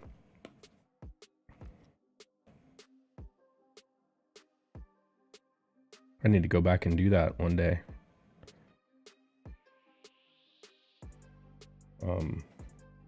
Let's see.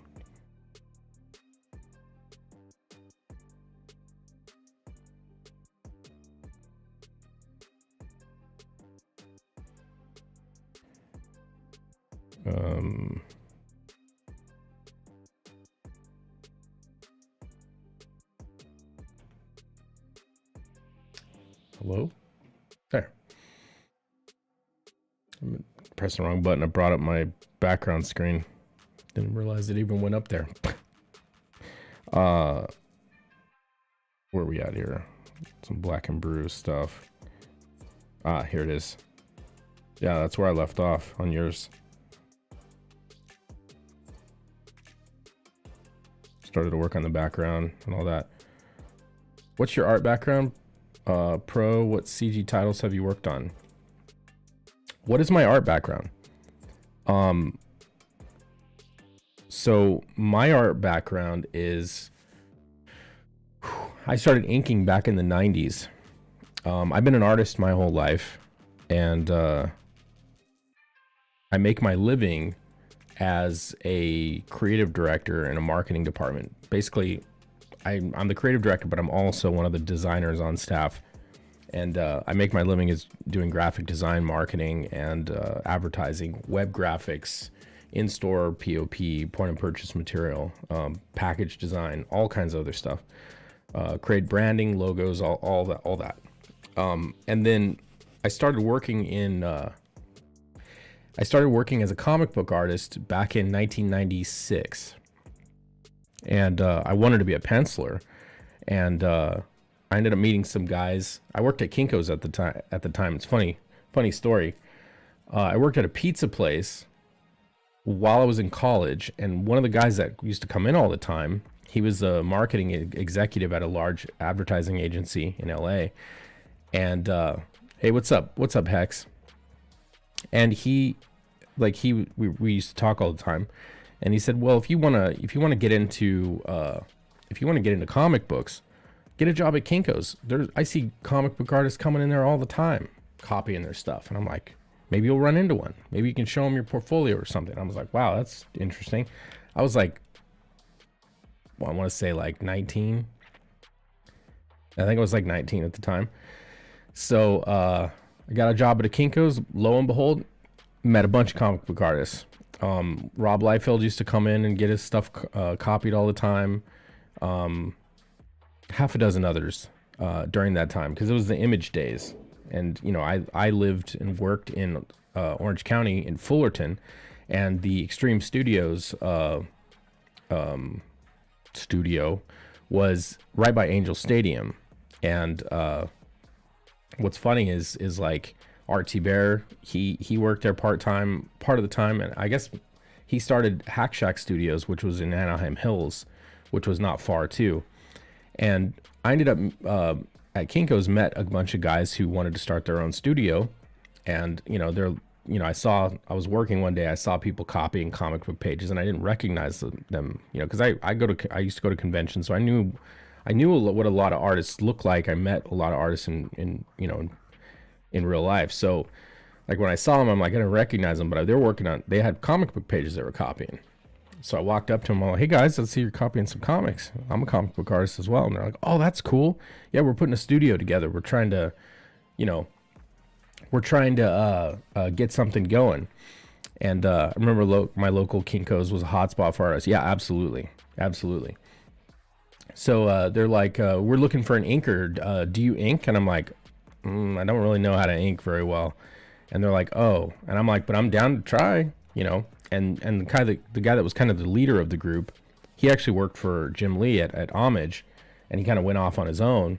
And he's like, well, I know some guys who can teach you. One of them in particular, a guy by the name of Marlo Alquiza, who worked at Extreme Studios at the time.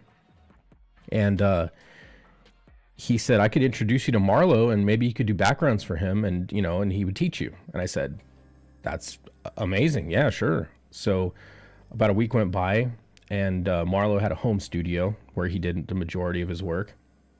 And so I went to his house and met him, and we became friends immediately, because he likes anime. He collects anime and manga, and he obviously he's a comic book artist. We were into all the same movies and stuff. He was a little bit older than me, but we ended up becoming friends really fast. So I spent probably the next, this was 96, I think, when I met him. I met him in 96. From 96 to about 2010, I was his background inker. I went to his house every couple days and spent, anywhere from 4 to 10 hours at his house watching videos, watching movies and DVDs while we inked.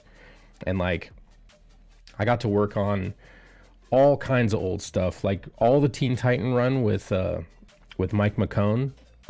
He was the inker for. I did all the backgrounds, I did all the buildings, I did all the foliage and capes and shit that he didn't want to do. So my inks are all over those books. And then he did actually when I first started working with him, he was the inker for Tony Daniel's The 10th. So that was the first book I ever worked on, was The 10th. And I did, that was Tony Daniel's really, really dynamic style, real scratchy, and not really scratchy, but kind of, he had a scribbly style, but it was a lot of fun to work on. So worked with him on The 10th. Then we did various projects. I got to work on Fighting American. There were 5 or 6 probably half a dozen pages or so I got to work on for Fighting American. There was he did some stuff for DC. He did some Wonder Woman pages. He bounced back and forth. So after that, I ended up moving to Placentia, California, and I moved into an apartment complex, and it turned out that Sean Parsons lived I could throw a rock and hit his door. And Sean Parsons was bump my camera. Sean Parsons was kind of RT Bear's protege, worked at Hack Shack. So I started doing backgrounds for Sean. And through Sean, I met Larry Stucker. I did some backgrounds for Larry Stucker. And at Larry's house is where I met Dan Fraga. And like, I get to hang out with Dan and Larry and, you know, doing backgrounds and shit. And I ended up being Sean's background inker for a number of years until he kind of taught his wife how to do it. And like, she took over for me. And like, you know, they could save money without him paying me for backgrounds. So keep bumping my camera. So anyway, with Sean, I got to work on Matt Broom's stuff. I got to work on a little bit of Iron Man, various other things that he was working on. And through Sean, I met Danny Mickey. And I don't know, kind of just, I got passed around as a, sounds kind of bad. I got passed around as a background inker to many artists. But I never got any credits for it because, you know, again, I was basically a subcontractor for them. So they just paid me out of pocket, which was, for me, was a dream. You know what I mean? I was getting to work on the comics that I loved. I got to ink a few pages of Wolverine because Marlo had the editor had given him some Wolverine pages that they needed to get done. So like, I got to work on a bunch of stuff. And, you know, after 2010, things kind of, you know, the comics was literally just kind of swirling the bowl. Like a lot of artists were not being able to get work and like shit was getting a little crazy. So, you know, Marlo ended up getting his nursing degree, and he went and he like stopped doing comics and started doing nursing. So, you know, he and I kind of lost touch. I kind of went and did my own thing. He did his own thing, and I ended up getting married and like made a family, had kids and all that. You know, so we're still really good friends. Matter of fact, I sent him a couple of pages of the manga I'm working on the other day on Facebook. We were talking. I was trying to get him to come to CG and do his own book because he wanted to be a penciler and ended up, you know, becoming an inker. He's a really good artist. Let's catch up with the chat. It sure would be nice to one day meet up with everyone in person, convention or something after the coup and Brandon's prohibitive inflation fuel costs. Yeah. I mean, Chris, I would love to meet you in real life, dude. I got to meet up with Simon in real life. We gotta have some, you know, have some beers. I keep bumping my cameras. Let's see. Danny Mickey is one of the all-time best inkers from the 90s. Oh yeah, completely agree. Sucks you didn't get any credits. You deserve recognition for your work. Yeah, but I mean, at the same time, you know, I was subcontracting, just literally helping them meet their deadlines. You know what I mean? Because as an inker, you don't want to spot blacks. You don't want to do panel borders. You don't want to do buildings and, you know, foliage and stuff. You'd rather work on characters, figures, and stuff like that. Let's see. Lost to Guile and Street Fighter. Go home, be a family man. Yeah. Mike Turner was a background artist for Sylvester for years. Yeah, exactly. Well, similar to like, you know, like like our arrangement. You're doing layouts for me, and I'm putting my art style and doing finishes over for my book to help speed it along, because you're lightning fast and I'm slow as shit when it comes to drawing. So in comics, that's one thing that a lot of people don't realize is there's so much collaboration that you don't even realize. The reader doesn't know. Like, when it comes to a deadline, everyone's an inker. If you've got a stable of artists, if you've got a studio with 10 people working there that are all, you know, pencilers and inkers and whatnot, if you're behind on a book that needs to go to print, everyone gets a quill. Everyone inks pages. It doesn't matter at that point. It needs to get done. So that's just the process.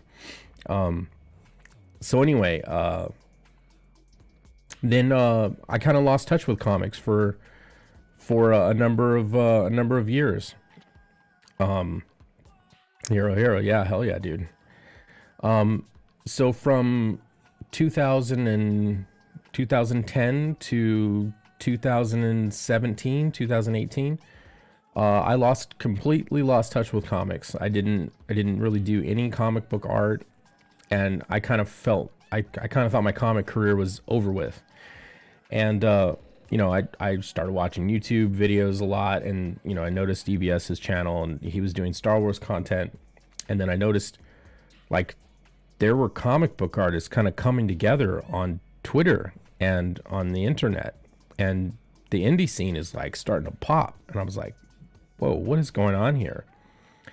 So I started like networking, started talking to people and commenting on videos and watching videos, and then before I knew it, I'd met a bunch of guys who are awesome artists.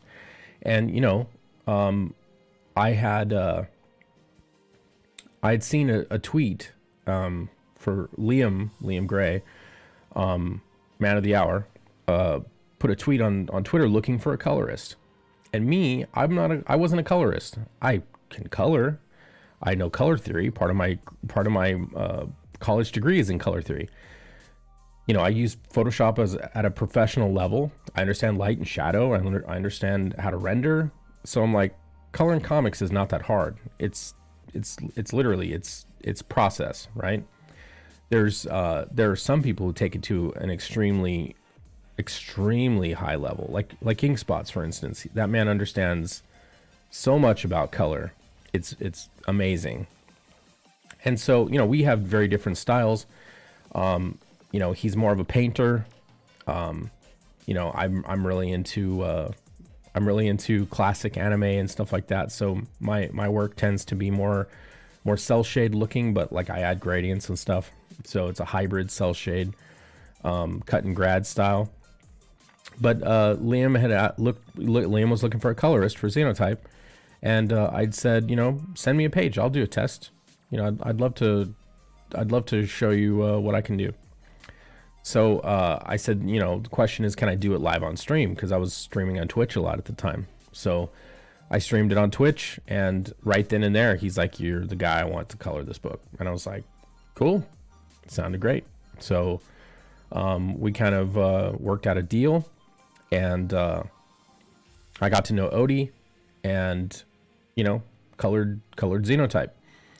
And then that took it was a 200-page book, and that took an inordinate amount of time. It was a long haul. And then once I finished Xenotype, I'd kind of met Simon, and he and I became friends pretty quick. It's kind of similar to how me and Marlo became friends. We kind of had a lot of similar interests. I don't always understand what he's saying. His English is getting better. Just kidding, Sim. So, he and I became really good friends. I think, it didn't even take that long. It was pretty quick. And, I became friends with Ink Spots, and Sim had become friends with Ink Spots. And we kind of realized, we have a lot of talents that kind of merge well with each other. All three of us can draw. Sim is the fastest artist out of all three of us as far as drawing is concerned. I think I'm probably the fastest inker out of that, and Ink Spots is definitely the strongest colorist out of the three of us. So we decided to form Ink Slayer Entertainment to kind of pool our resources and help us get stuff done quicker. That's kind of changed over time. It's funny, like it started out, Sim was going to pencil everything, I was going to ink everything, Ink Spots was going to color everything, and Michael Beacon's kind of in there in the mix as well. And then over time it's like, well, each of us is a control freak. So I'm still inking Sim's book. He's doing layouts for me. I'm drawing and inking my book. I'm kind of painting the backgrounds. Ink Spots said he's going to color my book. He's going to do a cell shade style. I've given him references. But like I was going to ink, Sim was going to draw his book. I was going to ink it. He was going to color it. And now Ink Spots is drawing it and inking it and coloring it. So like, it's kind of changed. I don't know exactly how everything's going to work together. But we're still helping each other. We're still very involved. We have our own Discord where we sit there and nerd out and watch anime and stuff, and just just draw and do art all the time.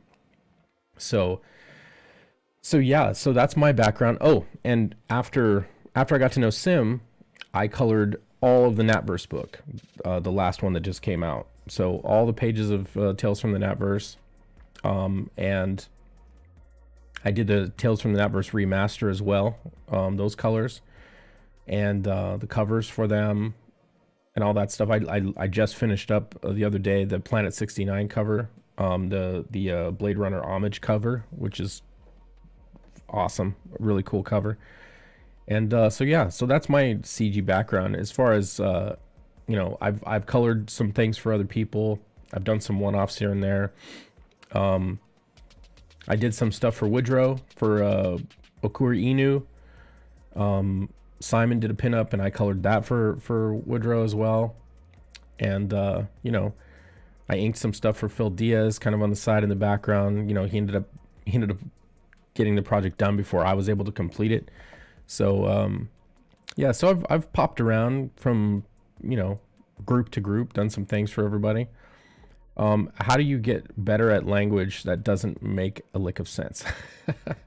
I need to make more money on my campaigns so I can get him to be my inker on all my projects. Dude, that would be incredible, Sim, but like that kind of money doesn't exist in comics anymore.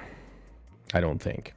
Because, you know, for me to do comics full time, I've been at the same company for 20 years, and you know, I make a director's salary, so there's no way comics is going to be able to pay me what I make in my current profession. So, but I would love to ink more stuff, for sure. But once I finish with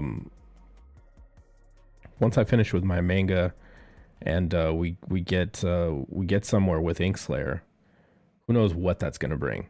Because as it is right now, I mean, I can fully see my story as a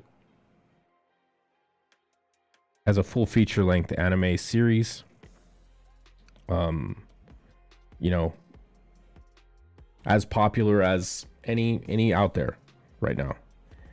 Every person I've read it to, I have not received one piece of criticism from anyone, not one person.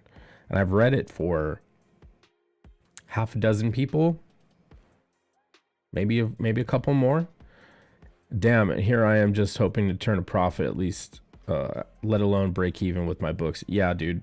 Well, that's what I'm saying. That's one of the reasons why, you know, I'm in a very different situation than a lot of people in Comicsgate right now. Like, like I respect the hustle. I respect, you know, the people are trying to make a living here, and that's, you know, that's great. I love hearing people making their dreams happen as an artist and being able to feed their family and get their stories out there. I love that. I'm not in that situation. This is not my primary profession, at least not at the moment. And you know, so it is not as critical for me to make a ton of money on my stuff. I'm more in, I love this medium. I do this because I love it. I don't do it because, you know, I need to put food on the table with it. Although money is great, don't get me wrong. I love money. I love it. It's great. It makes the world go round.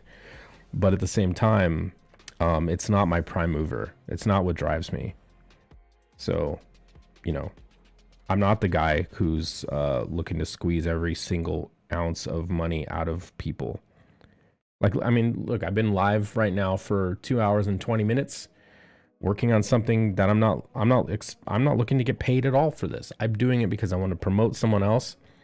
I love the work. I love this drawing, and you know what I'm saying? Like, I do this, I enjoy what I'm having fun right now. I'm having a lot of fun right now. Let's see. Let's catch up with what you guys are saying. Chris says, damn, and here I'm just turning. Okay, I read that. Yeah, Hero effing rocks. Can't wait to see the anime, dude. Appreciate that so much. We need to hang out sometime, Chris. Watch some anime, work and chill. Yeah, you know what, Sim? I was gonna say, you know, we should do in the Inkslayer Discord, we should make a separate audio channel that's for guests, so that we can invite guests in, you know, not into the sanctum, not into the secure area, right, where all of our concepts and work is at, but literally just a place where we can have some voice chat with some other people.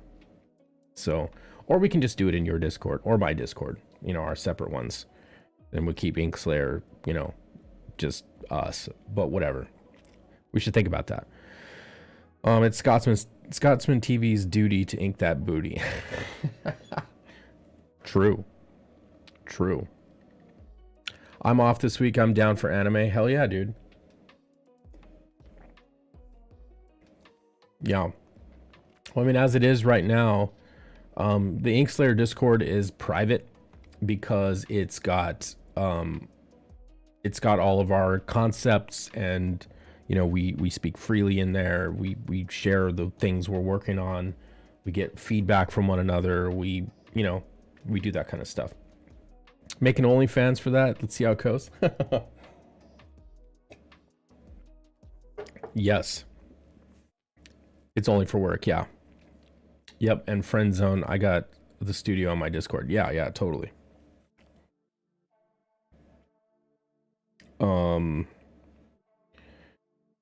Let's see. This is going to be a challenge right here. This Fraggle hair that we got up here. So I got to figure out how I'm going to border this. I think I'm just going to do a series of fills. Given Discord's fuckery, I moved to Gilded, but I still maintain a personal Discord profile. Yeah, dude, I saw that. Who knows what Discord is going to look like in the next year or so. It might be a ghost town. That was something I was going to talk to you about, Sim. We might consider creating a Inkslayer Gilded server just as a failsafe if we need to bail on Discord. Gilded is a Discord alternative. It's literally the same shit. Just not a woke company like Discord is.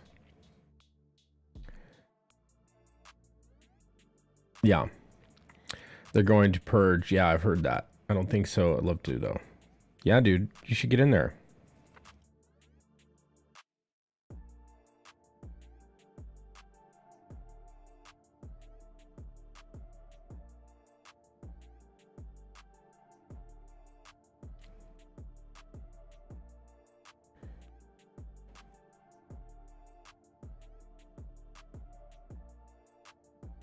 Kind of just making some arcs here for the remainder of the hair.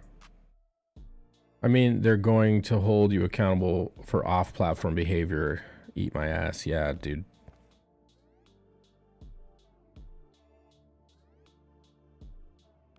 Yeah, that's weird. That's some weird shit right there.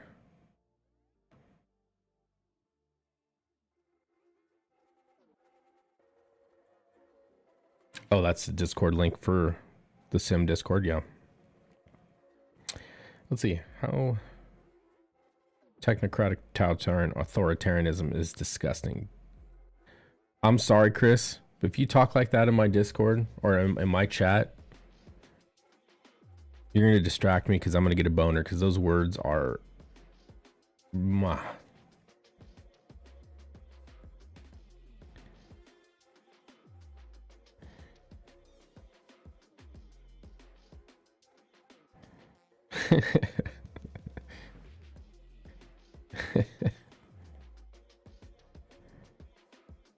That was a mouthful. That's what she said.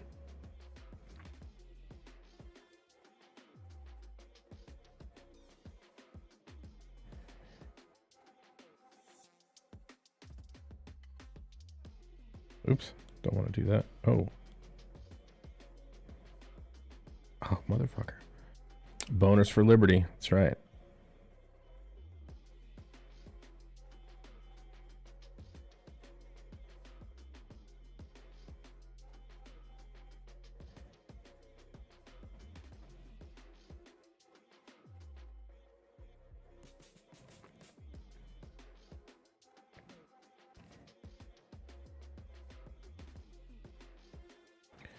Extend that out a little further.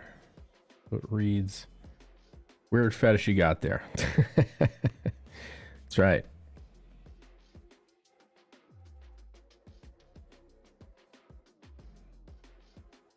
Try to kink shame me, Johnny Cage.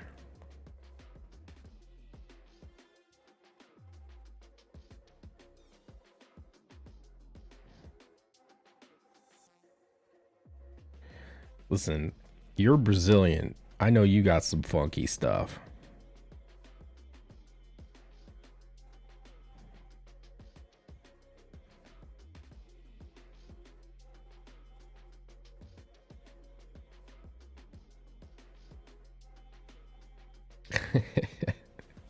Kink shaming is my kink.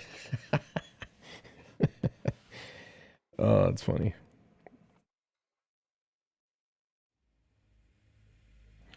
You know, it's funny, Johnny Cage. My jujitsu professor, he was telling me, he's like, if you ever go to Brazil and you know you're at a girl's house, like, you know, he's saying, if you ever go to Brazil and you're at a girl's house and she offers you like tea or a coffee, don't drink it, because they have he said there's a wives' tale that if you wring your panties out and make a man drink it, that they'll fall in love with you. So if there's a girl who's interested in you and she gives you a cup of tea, don't drink it. I don't know if he's fucking with me or not, but oh.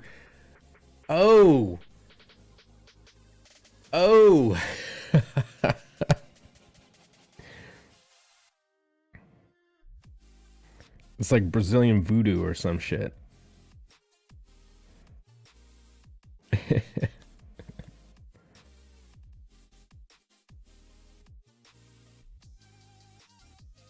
Not that I believe it, but it's just disgusting.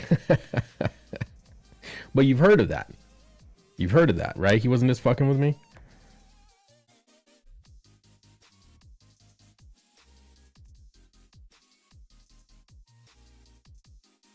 But yeah, it's totally a thing. Okay.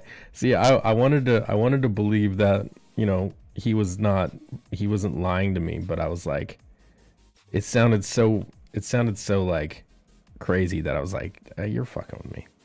Nobody does that. In all caps, don't drink that shit.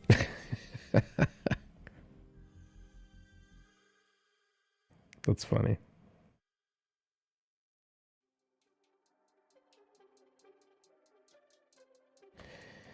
That's great.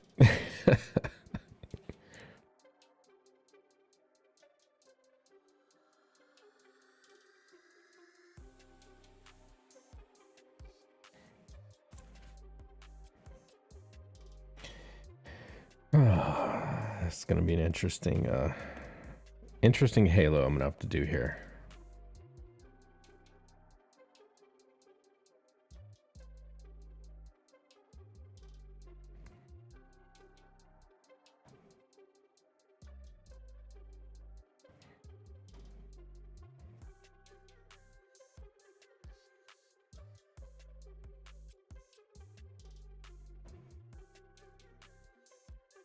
Let's see.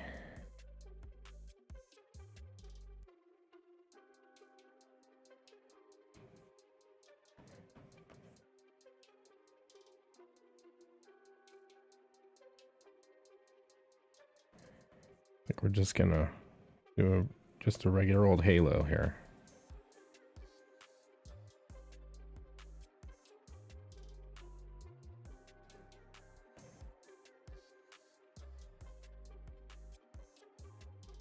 Hey Scott, to be safe, I'm thinking of creating a different server for the public Inkslayer Discord. Sure, yeah.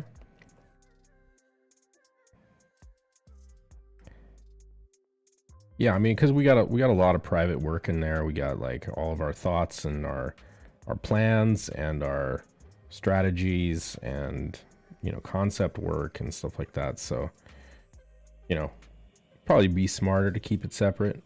so there's no accidental leakage or fuck up. Oops. Even though, I mean, we could just segment it with the access, but you know, once someone's inside, who knows if shit can get hacked or not. And the last thing we need is our concepts and shit getting released. That wouldn't be cool.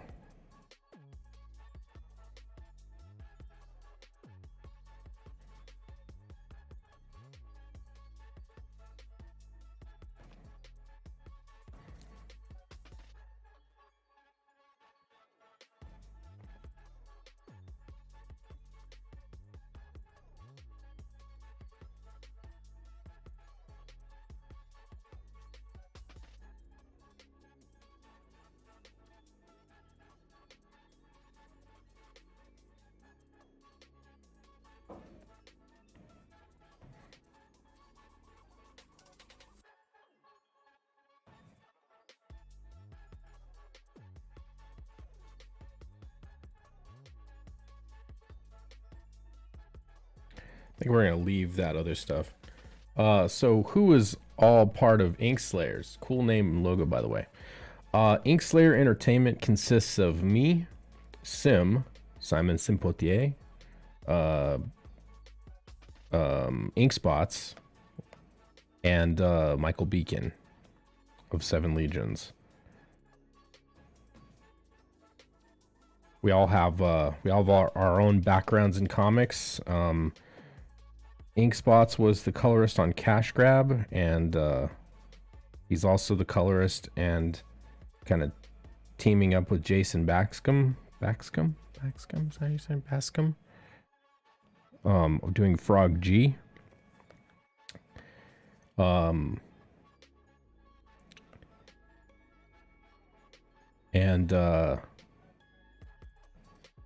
our main properties are Sims is Tales from the Natverse, his Natverse characters.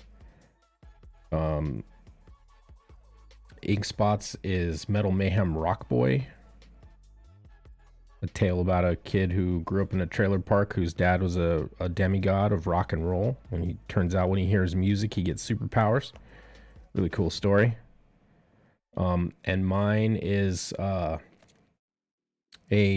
an alien samurai tale called Hero. I think you have a character named Hero, right? Yeah, mine is Hero.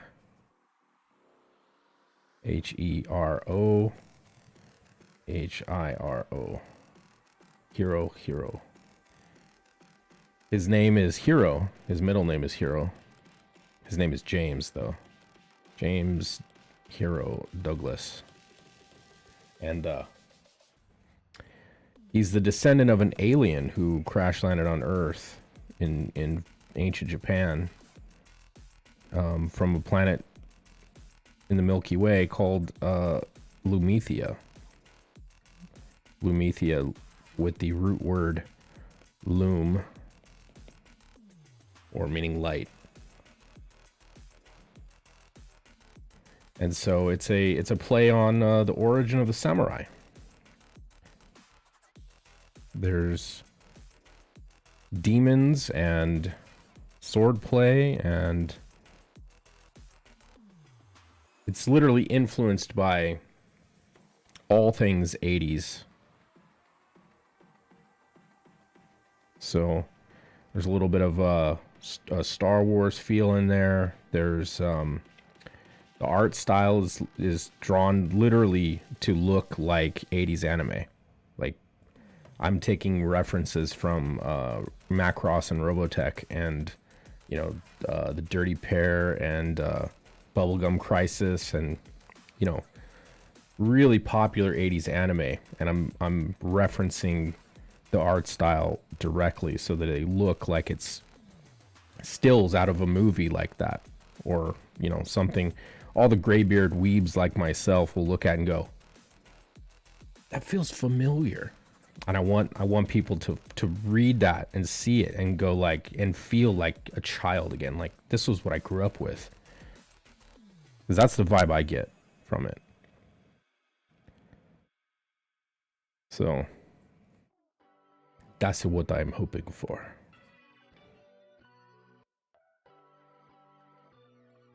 So actually, I can show one of the pages. Let me see. I'll pick this up real quick. Go to privacy screen. Oh, privacy screen. Let's see.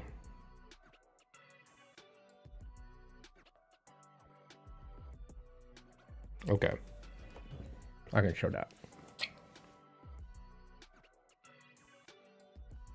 So this is actually page 2 of the book. So this is the home planet of Lumethia. It's a planet that's about 3 light years from Earth, and this is the style.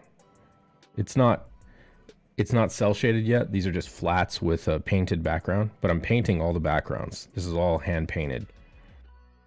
Like, people are like, are you using a 3D program? No, I hand painted that shit. It's all hand painted.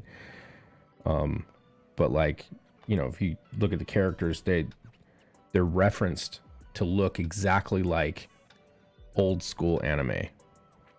So, man, I haven't thought about that tea in a long time. Now you got me remembering every time we used to drink stuff. Yeah. So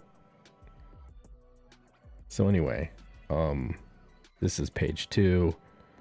This is another one that's not, it's not rendered yet. It's literally just flats, but like, you know, this is the daughter of my main character in this story. Her name is Akari, and she's telepathically calling out to her father, you know, because it's the morning of a promotion ceremony at their warrior academy, and she's going to be receiving her sword and being promoted into the warrior class. And so she's excited, and she's running through the rain, as you can see here. She's running through the rain towards the warrior academy. And as you can see, so this is kind of like the process. This is page 1 without anything. Page 1, page 2, and this is page 3.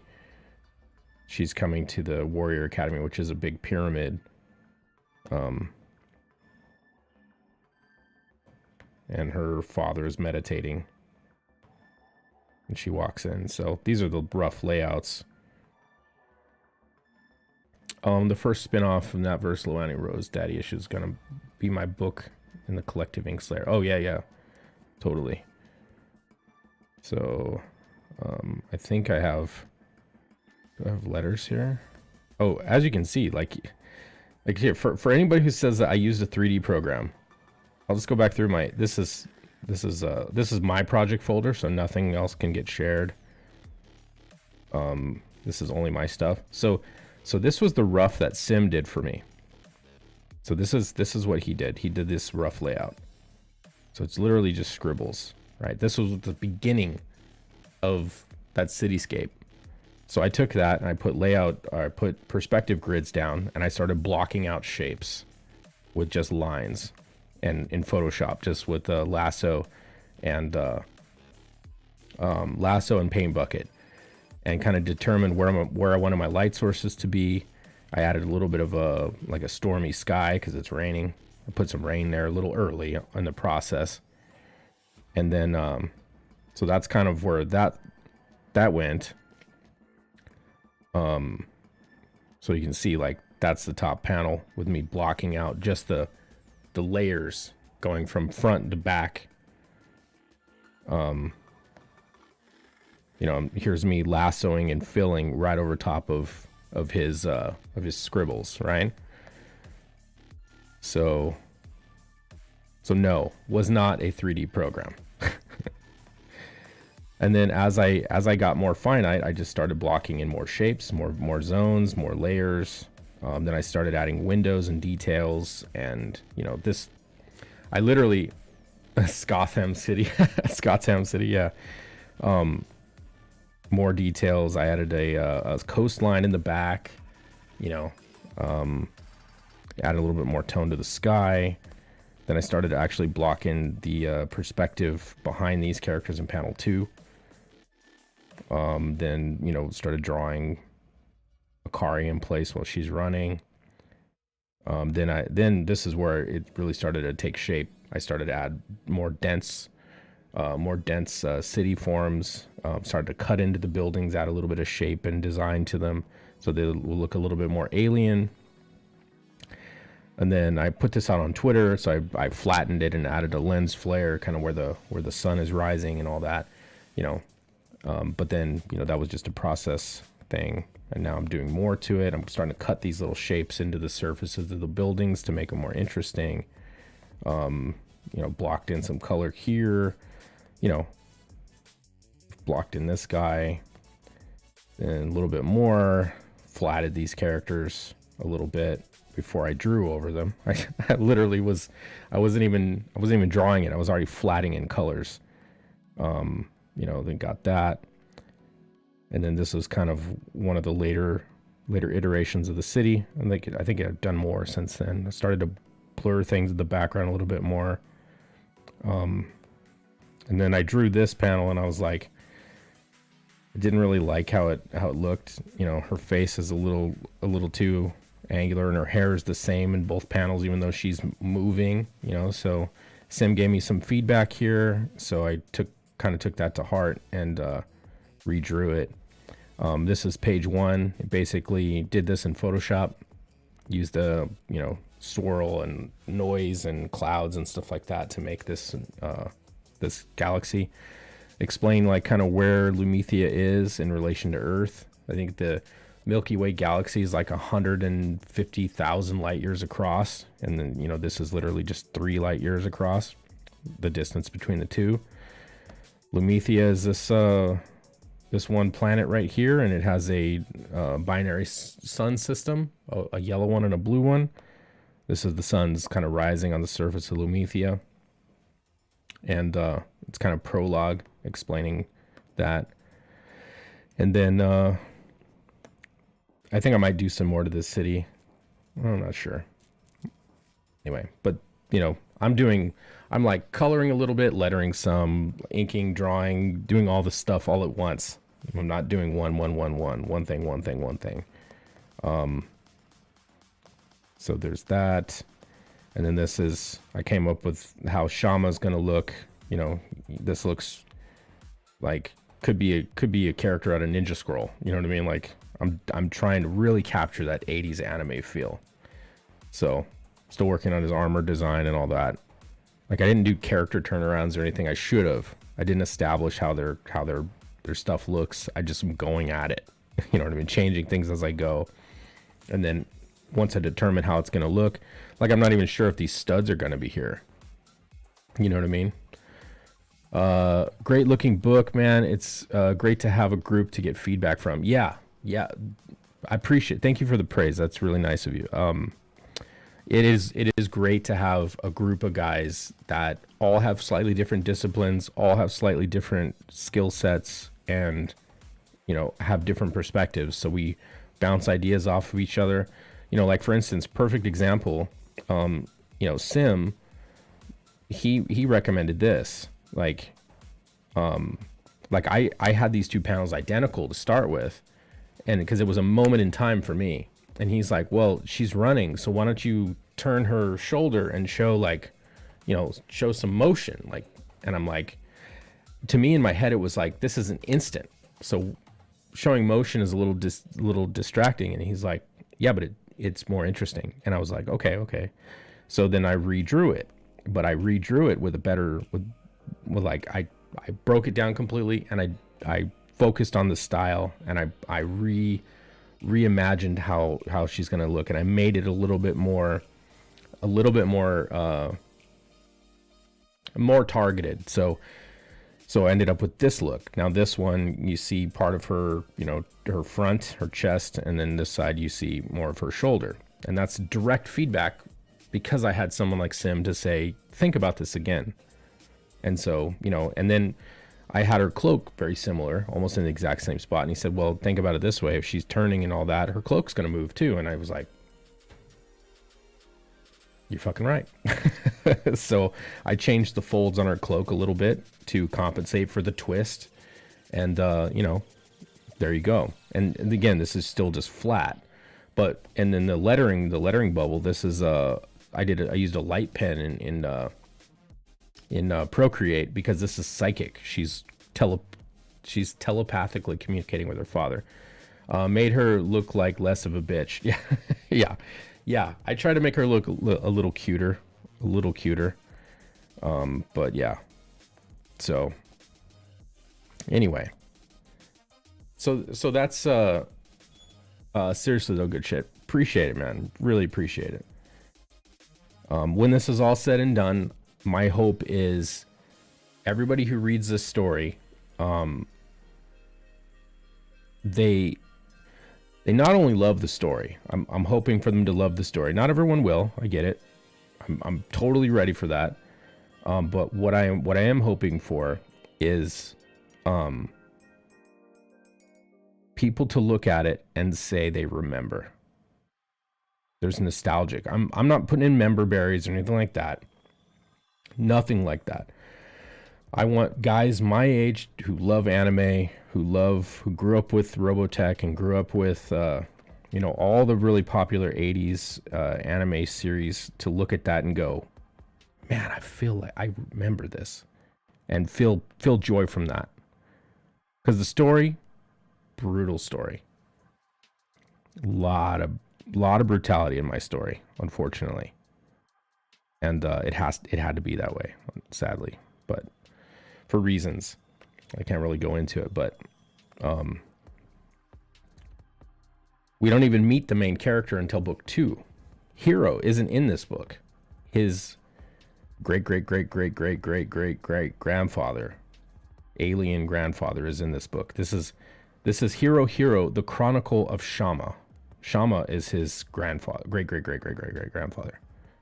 So this is how he came to Earth, and why he came to Earth, why he crashed on Earth. But basically, he couldn't go back to Lumethia because of what happened to him. So he had to go somewhere to survive, and ended up living on Earth for the rest of his days.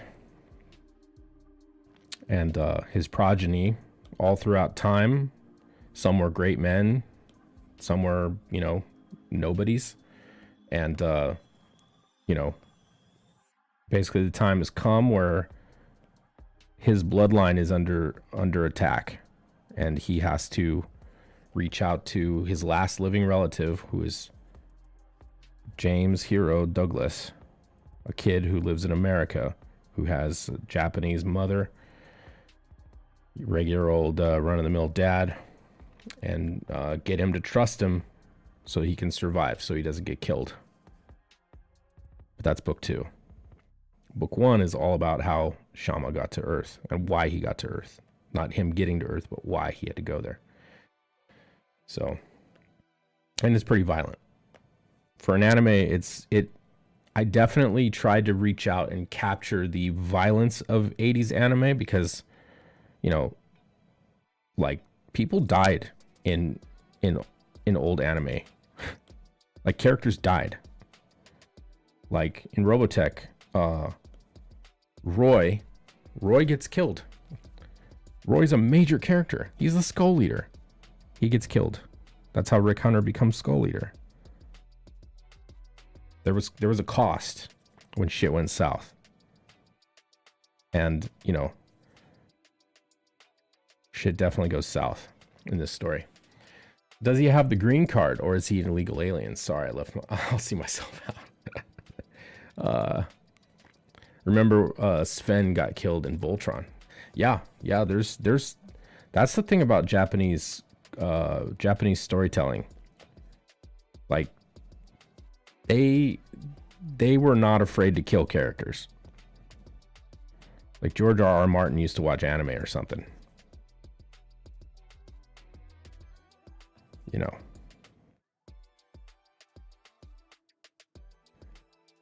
But yeah, I'm excited to see what everybody thinks of the story.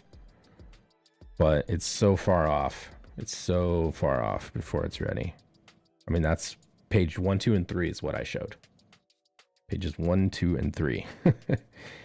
And as it sits right now, the entire Chronicle of Shama, the first volume, is probably going to be 30 pages, 27 to 30 pages. I mean, each one of our stories is going to be somewhere around 30 pages. So Inkslayer magazine, the Inkslayer Entertainment magazine, is going to be a collected volume of 4 stories. Do you have a launch date? How many pages will the book be? So it's going to be similar to Heavy Metal magazine in a way. It's going to have a story from Simon, a story from Inkspots, a story from Beacon, a story from myself. So 20, 40, 60, 80, or 25, 30, 26. You know what I mean? Like, we might have a varying amount of pages between each of the stories. So maybe somewhere over right around 100 pages, 80 to 120 pages, somewhere around there.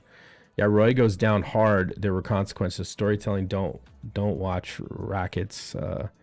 Has been saying Japanese storytelling in anime is trash. He says for Western audiences as a cop out, in my opinion. Well, inspired by Berserk, yeah.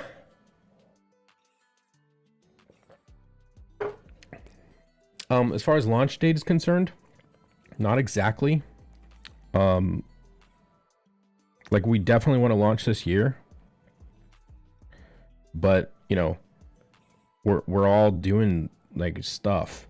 So like, Sim could be ready next month. Let's be real. He could draw, ink, color, and letter his shit in a month. No problem. There's like, Sim is lightning fast. Me, I am not. I'm as slow as shit. Inkspots, very methodical too. So, we'll have to see. Would love for it to be this year. Hopefully before the end of the year. I mean, that's the goal, I think. But as you can see, like, I've got 3 pages kind of in the works so far, with layouts for like another 10, I think. I forget the total number that Sim has pumped out for me, but like, we got work in motion right now. Just like, got to get more of it done as I sit here and do something just for fun.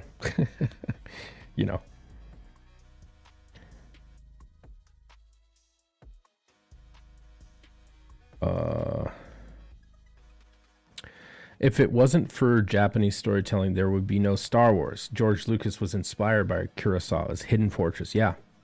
The Mandalorian was Lone Wolf and Cub. Absolutely. Absolutely.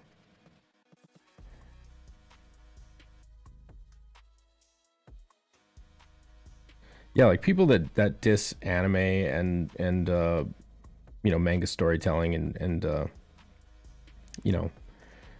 people who hate on anime, I just discount them as ignorant. I mean, you don't have to like it. That's not what I'm saying. You don't have to. You can be not a fan of anime, but to say that it's trash and that it's not good storytelling and that there aren't good stories in it is just not true. You may not like the stories, but they are influential. There's a reason why Western comics is a dying animal.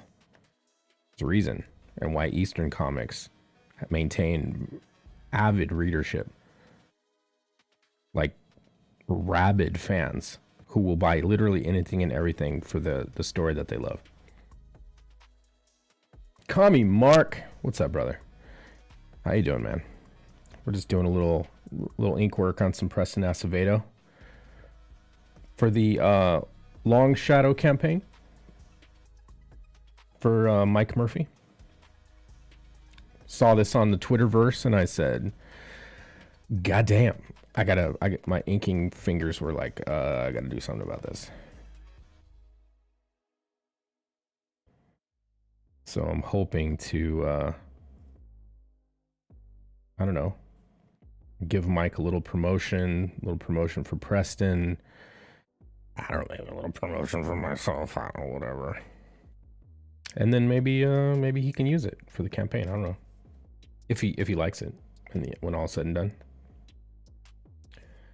All pages for the low ending roasts are laid out, one page fully penciled, waiting on some tests. Then the first 7 pages will be finished. Started penciling the first 6 pages of Yogar's Tale. That's Beacon's book, yeah. But also on Tales from that first 2 and 6-page Grave Robber's story and some commissions. Got to make some more money. Some money. Yeah. Yeah, dude. You're a busy man.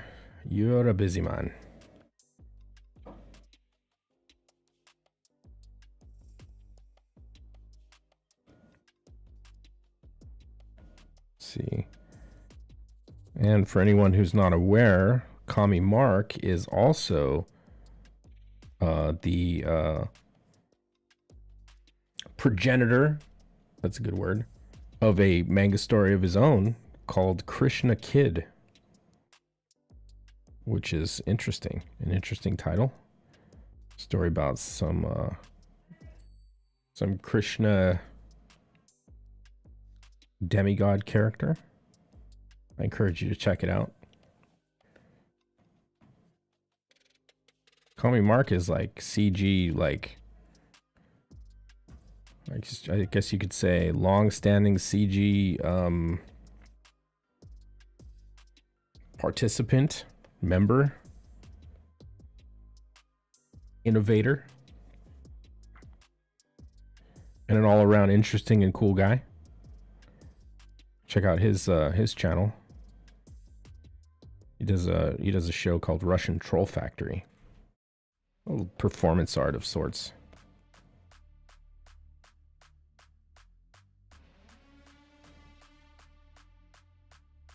See, that's a thing. Demigod has supreme personality of Godhead. Look, I don't want to get it wrong. I'm just saying, like, you know, that was the word that came to my mind. So, but yeah, you obviously know better than I. He also has a YouTube channel and streams pretty regularly. Should check that out as well.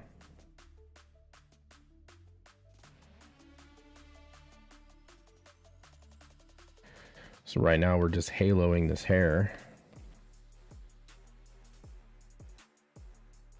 Sometimes you gotta halo stuff when the artist puts black against black, unless you're going to do ink wash, which, you know, so we turn off that. He's got black against black. That would be a situation where an ink wash would be cool, or even a zip tone. Using a grayscale tone would be cool there as well. But I'm just gonna halo it.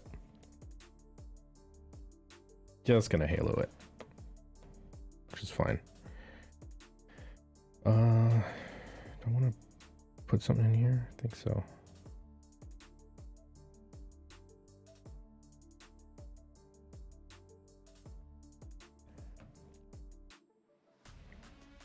And we'll do this.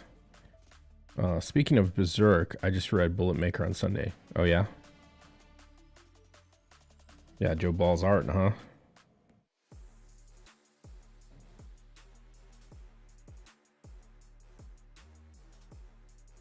His art is pretty intense.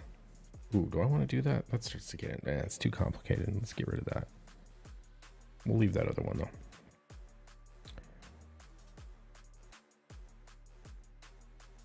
And we'll do this. Fill that in. We'll fill this in. Okay. I think that's probably haloed enough. Let's put the eraser down.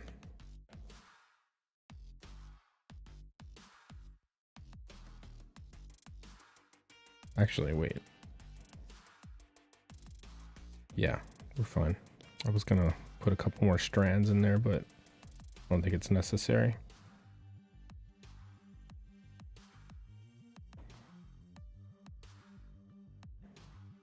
Okay. Yeah, it's sick. It just got a metal cover as well. Picks don't do it justice. Yeah, pretty intense.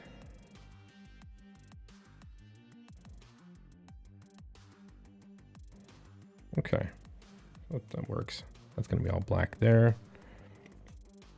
Now we can start blocking in some of these shadow shapes here. All right.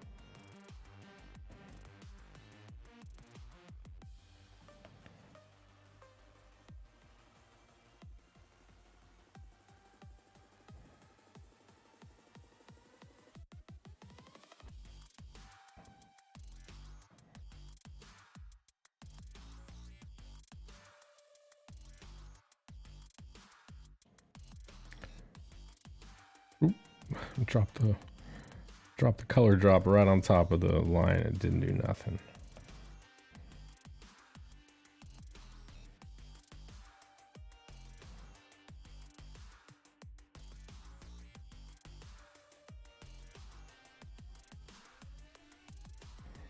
I think I can probably connect that.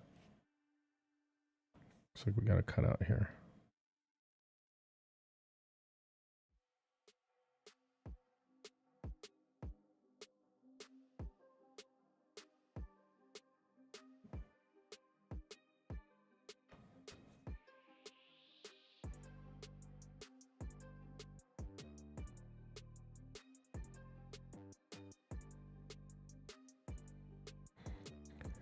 Later, y'all. Nice talking to you, Scotsman. Keep up the good work. Man, appreciate you. Have a great day. Thanks for popping in. Say hello to the boys for me. Say hello to Cal and 6am, aka Mark. You'll probably see him before I do.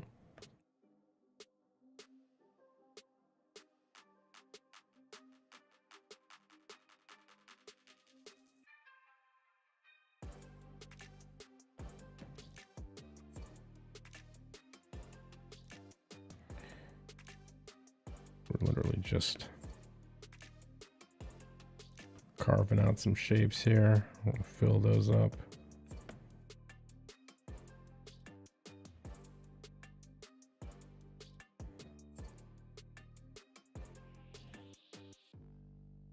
I have to hop off in about 10 minutes. The letterer, co-producer of my book, is speaking at EagleCon virtual event and will be showing off some stuff from the book. Hell yeah. Nice.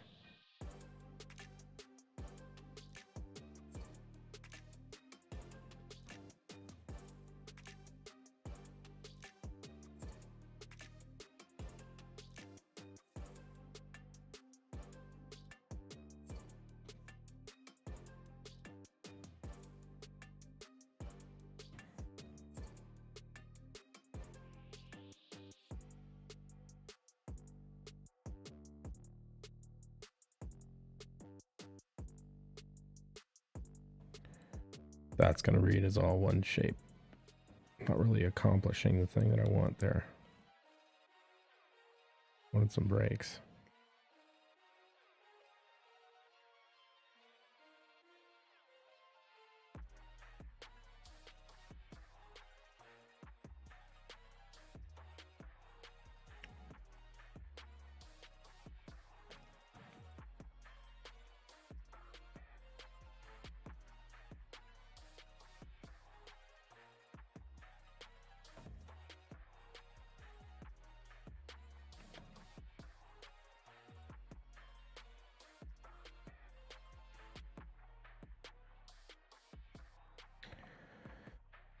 All right.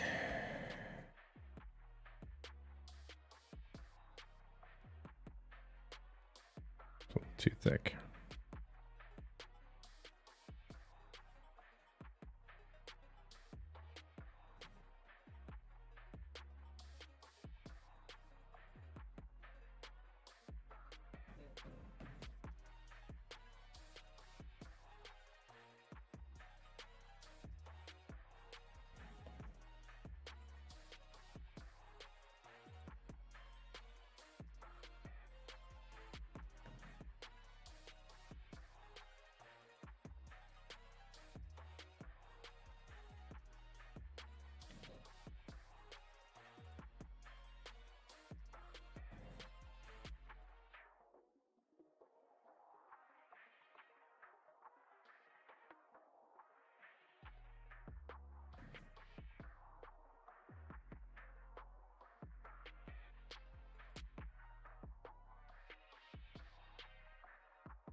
Okay.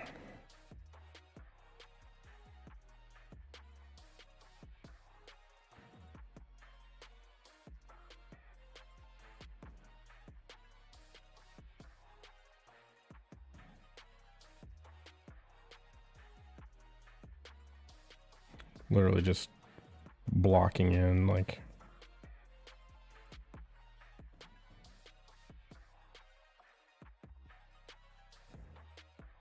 this bordering here.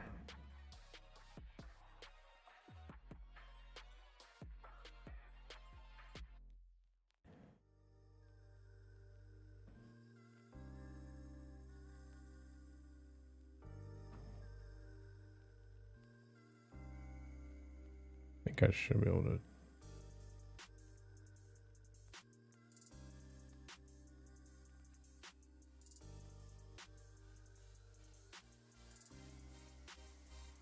Okay. I'm gonna erase some of this stuff. Brighten up that border.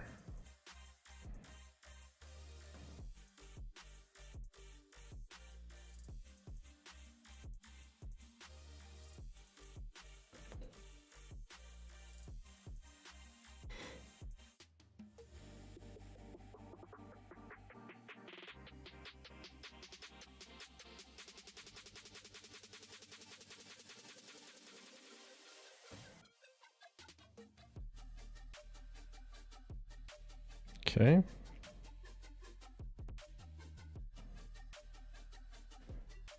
Keep going here.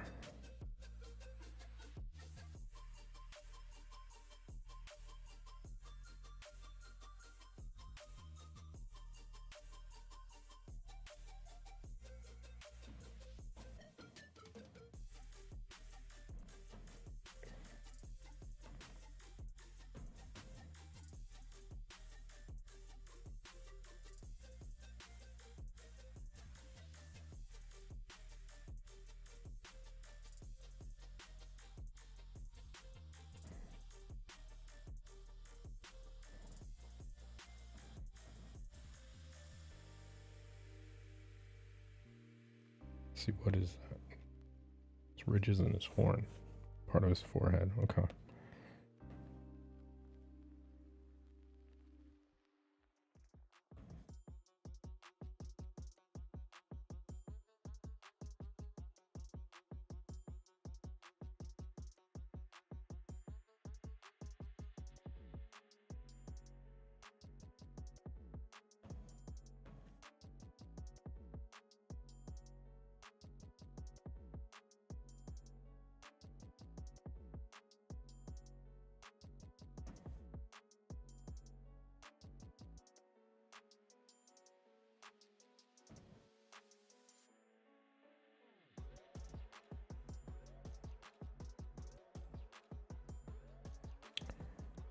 Trying to figure out what gets blocked in or what needs gradient, not gradient, but like hatches.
Ooh, hello.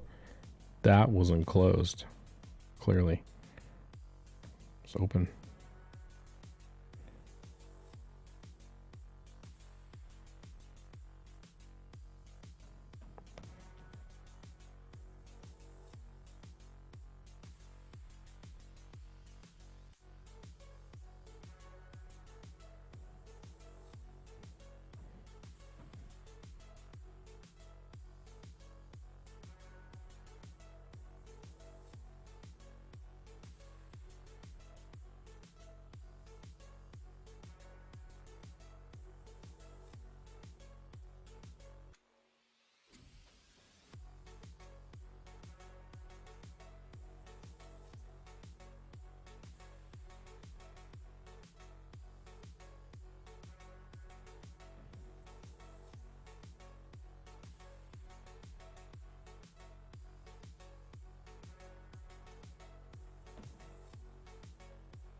Might be too precious there. A bit too small.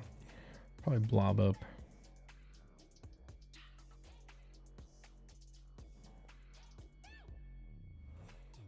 Yeah, it's too small.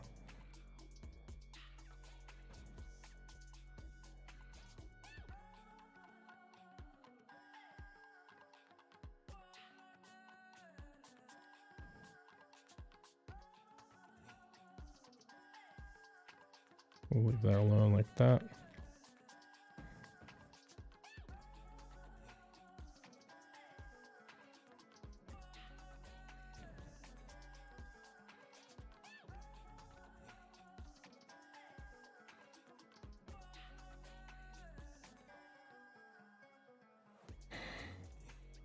Okay, this is gonna take a lot of chopping to get that texture to feel right.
These moon shapes for the ridges on the horns.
This should all be black, I think.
Curve.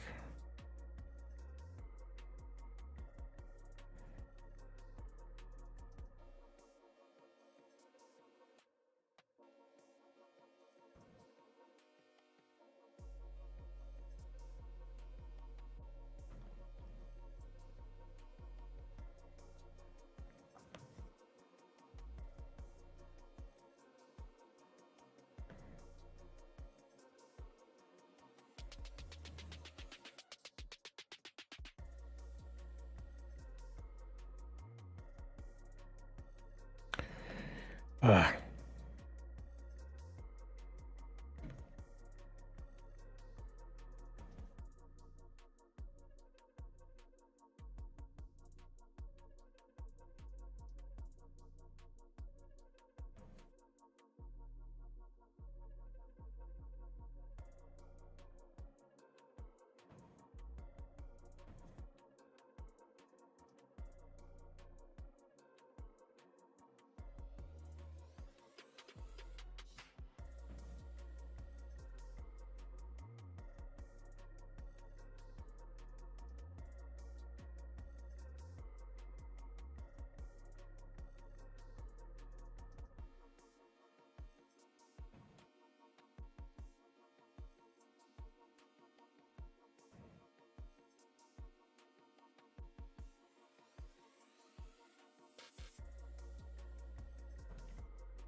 We're cutting it up. Cutting it up.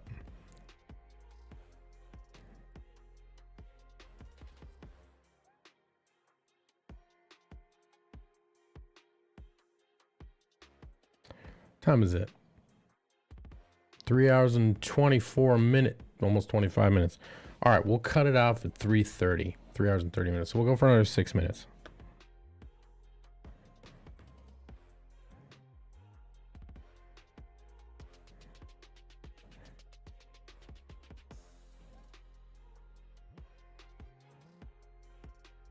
Those ears? What is that? Those are ears. Okay.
Okay.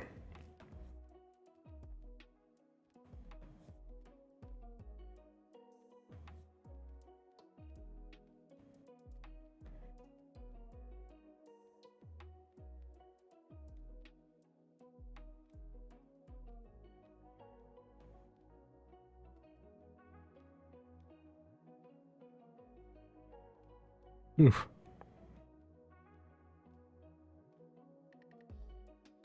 How's it not closed? You crazy?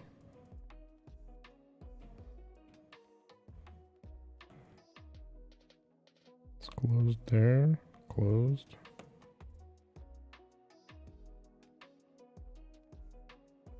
Oh. Oof. That. Oh, it's open. Damn.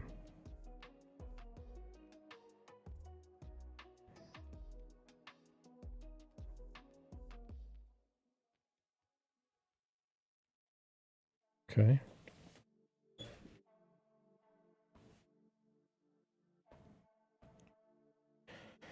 Whew.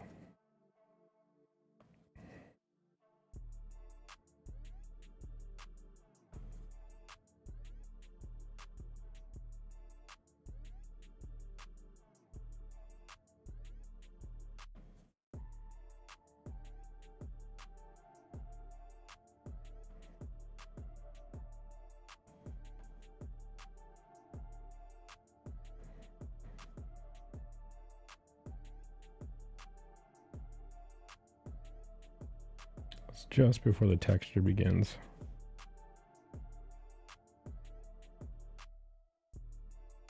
Just before the texture begins. Same here.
Working our way inward.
Literally just trying to chop out big zones where it's all solid black, so I can just start cutting away things that are distractions.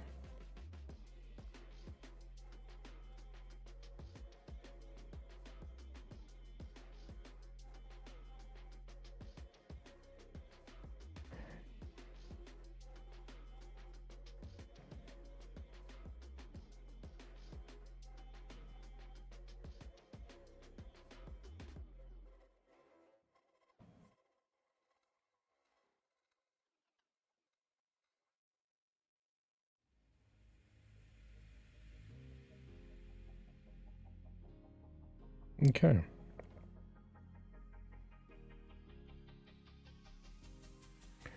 Well, I think we'll end it there. Got a lot done. Got the main figure in the middle completely done. And part of the devil's face and whatnot. Getting in there. Let me just white out the things that are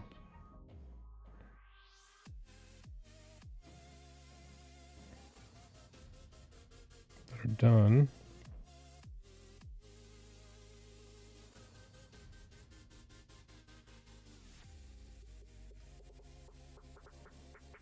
To make way for things that still need to be done.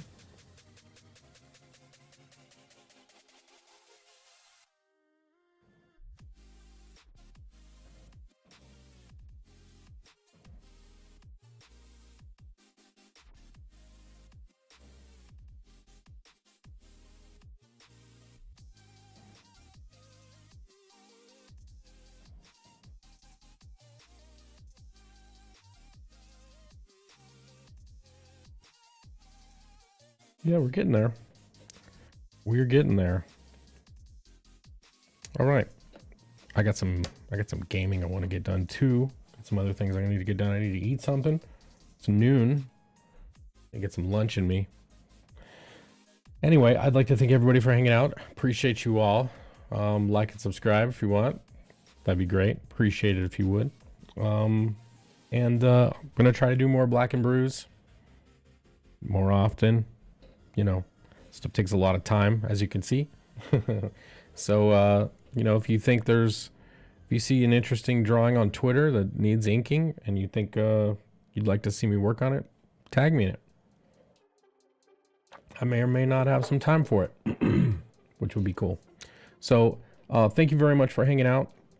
I'm gonna be streaming a little bit later, but I'll be streaming gaming. Man, my forehead.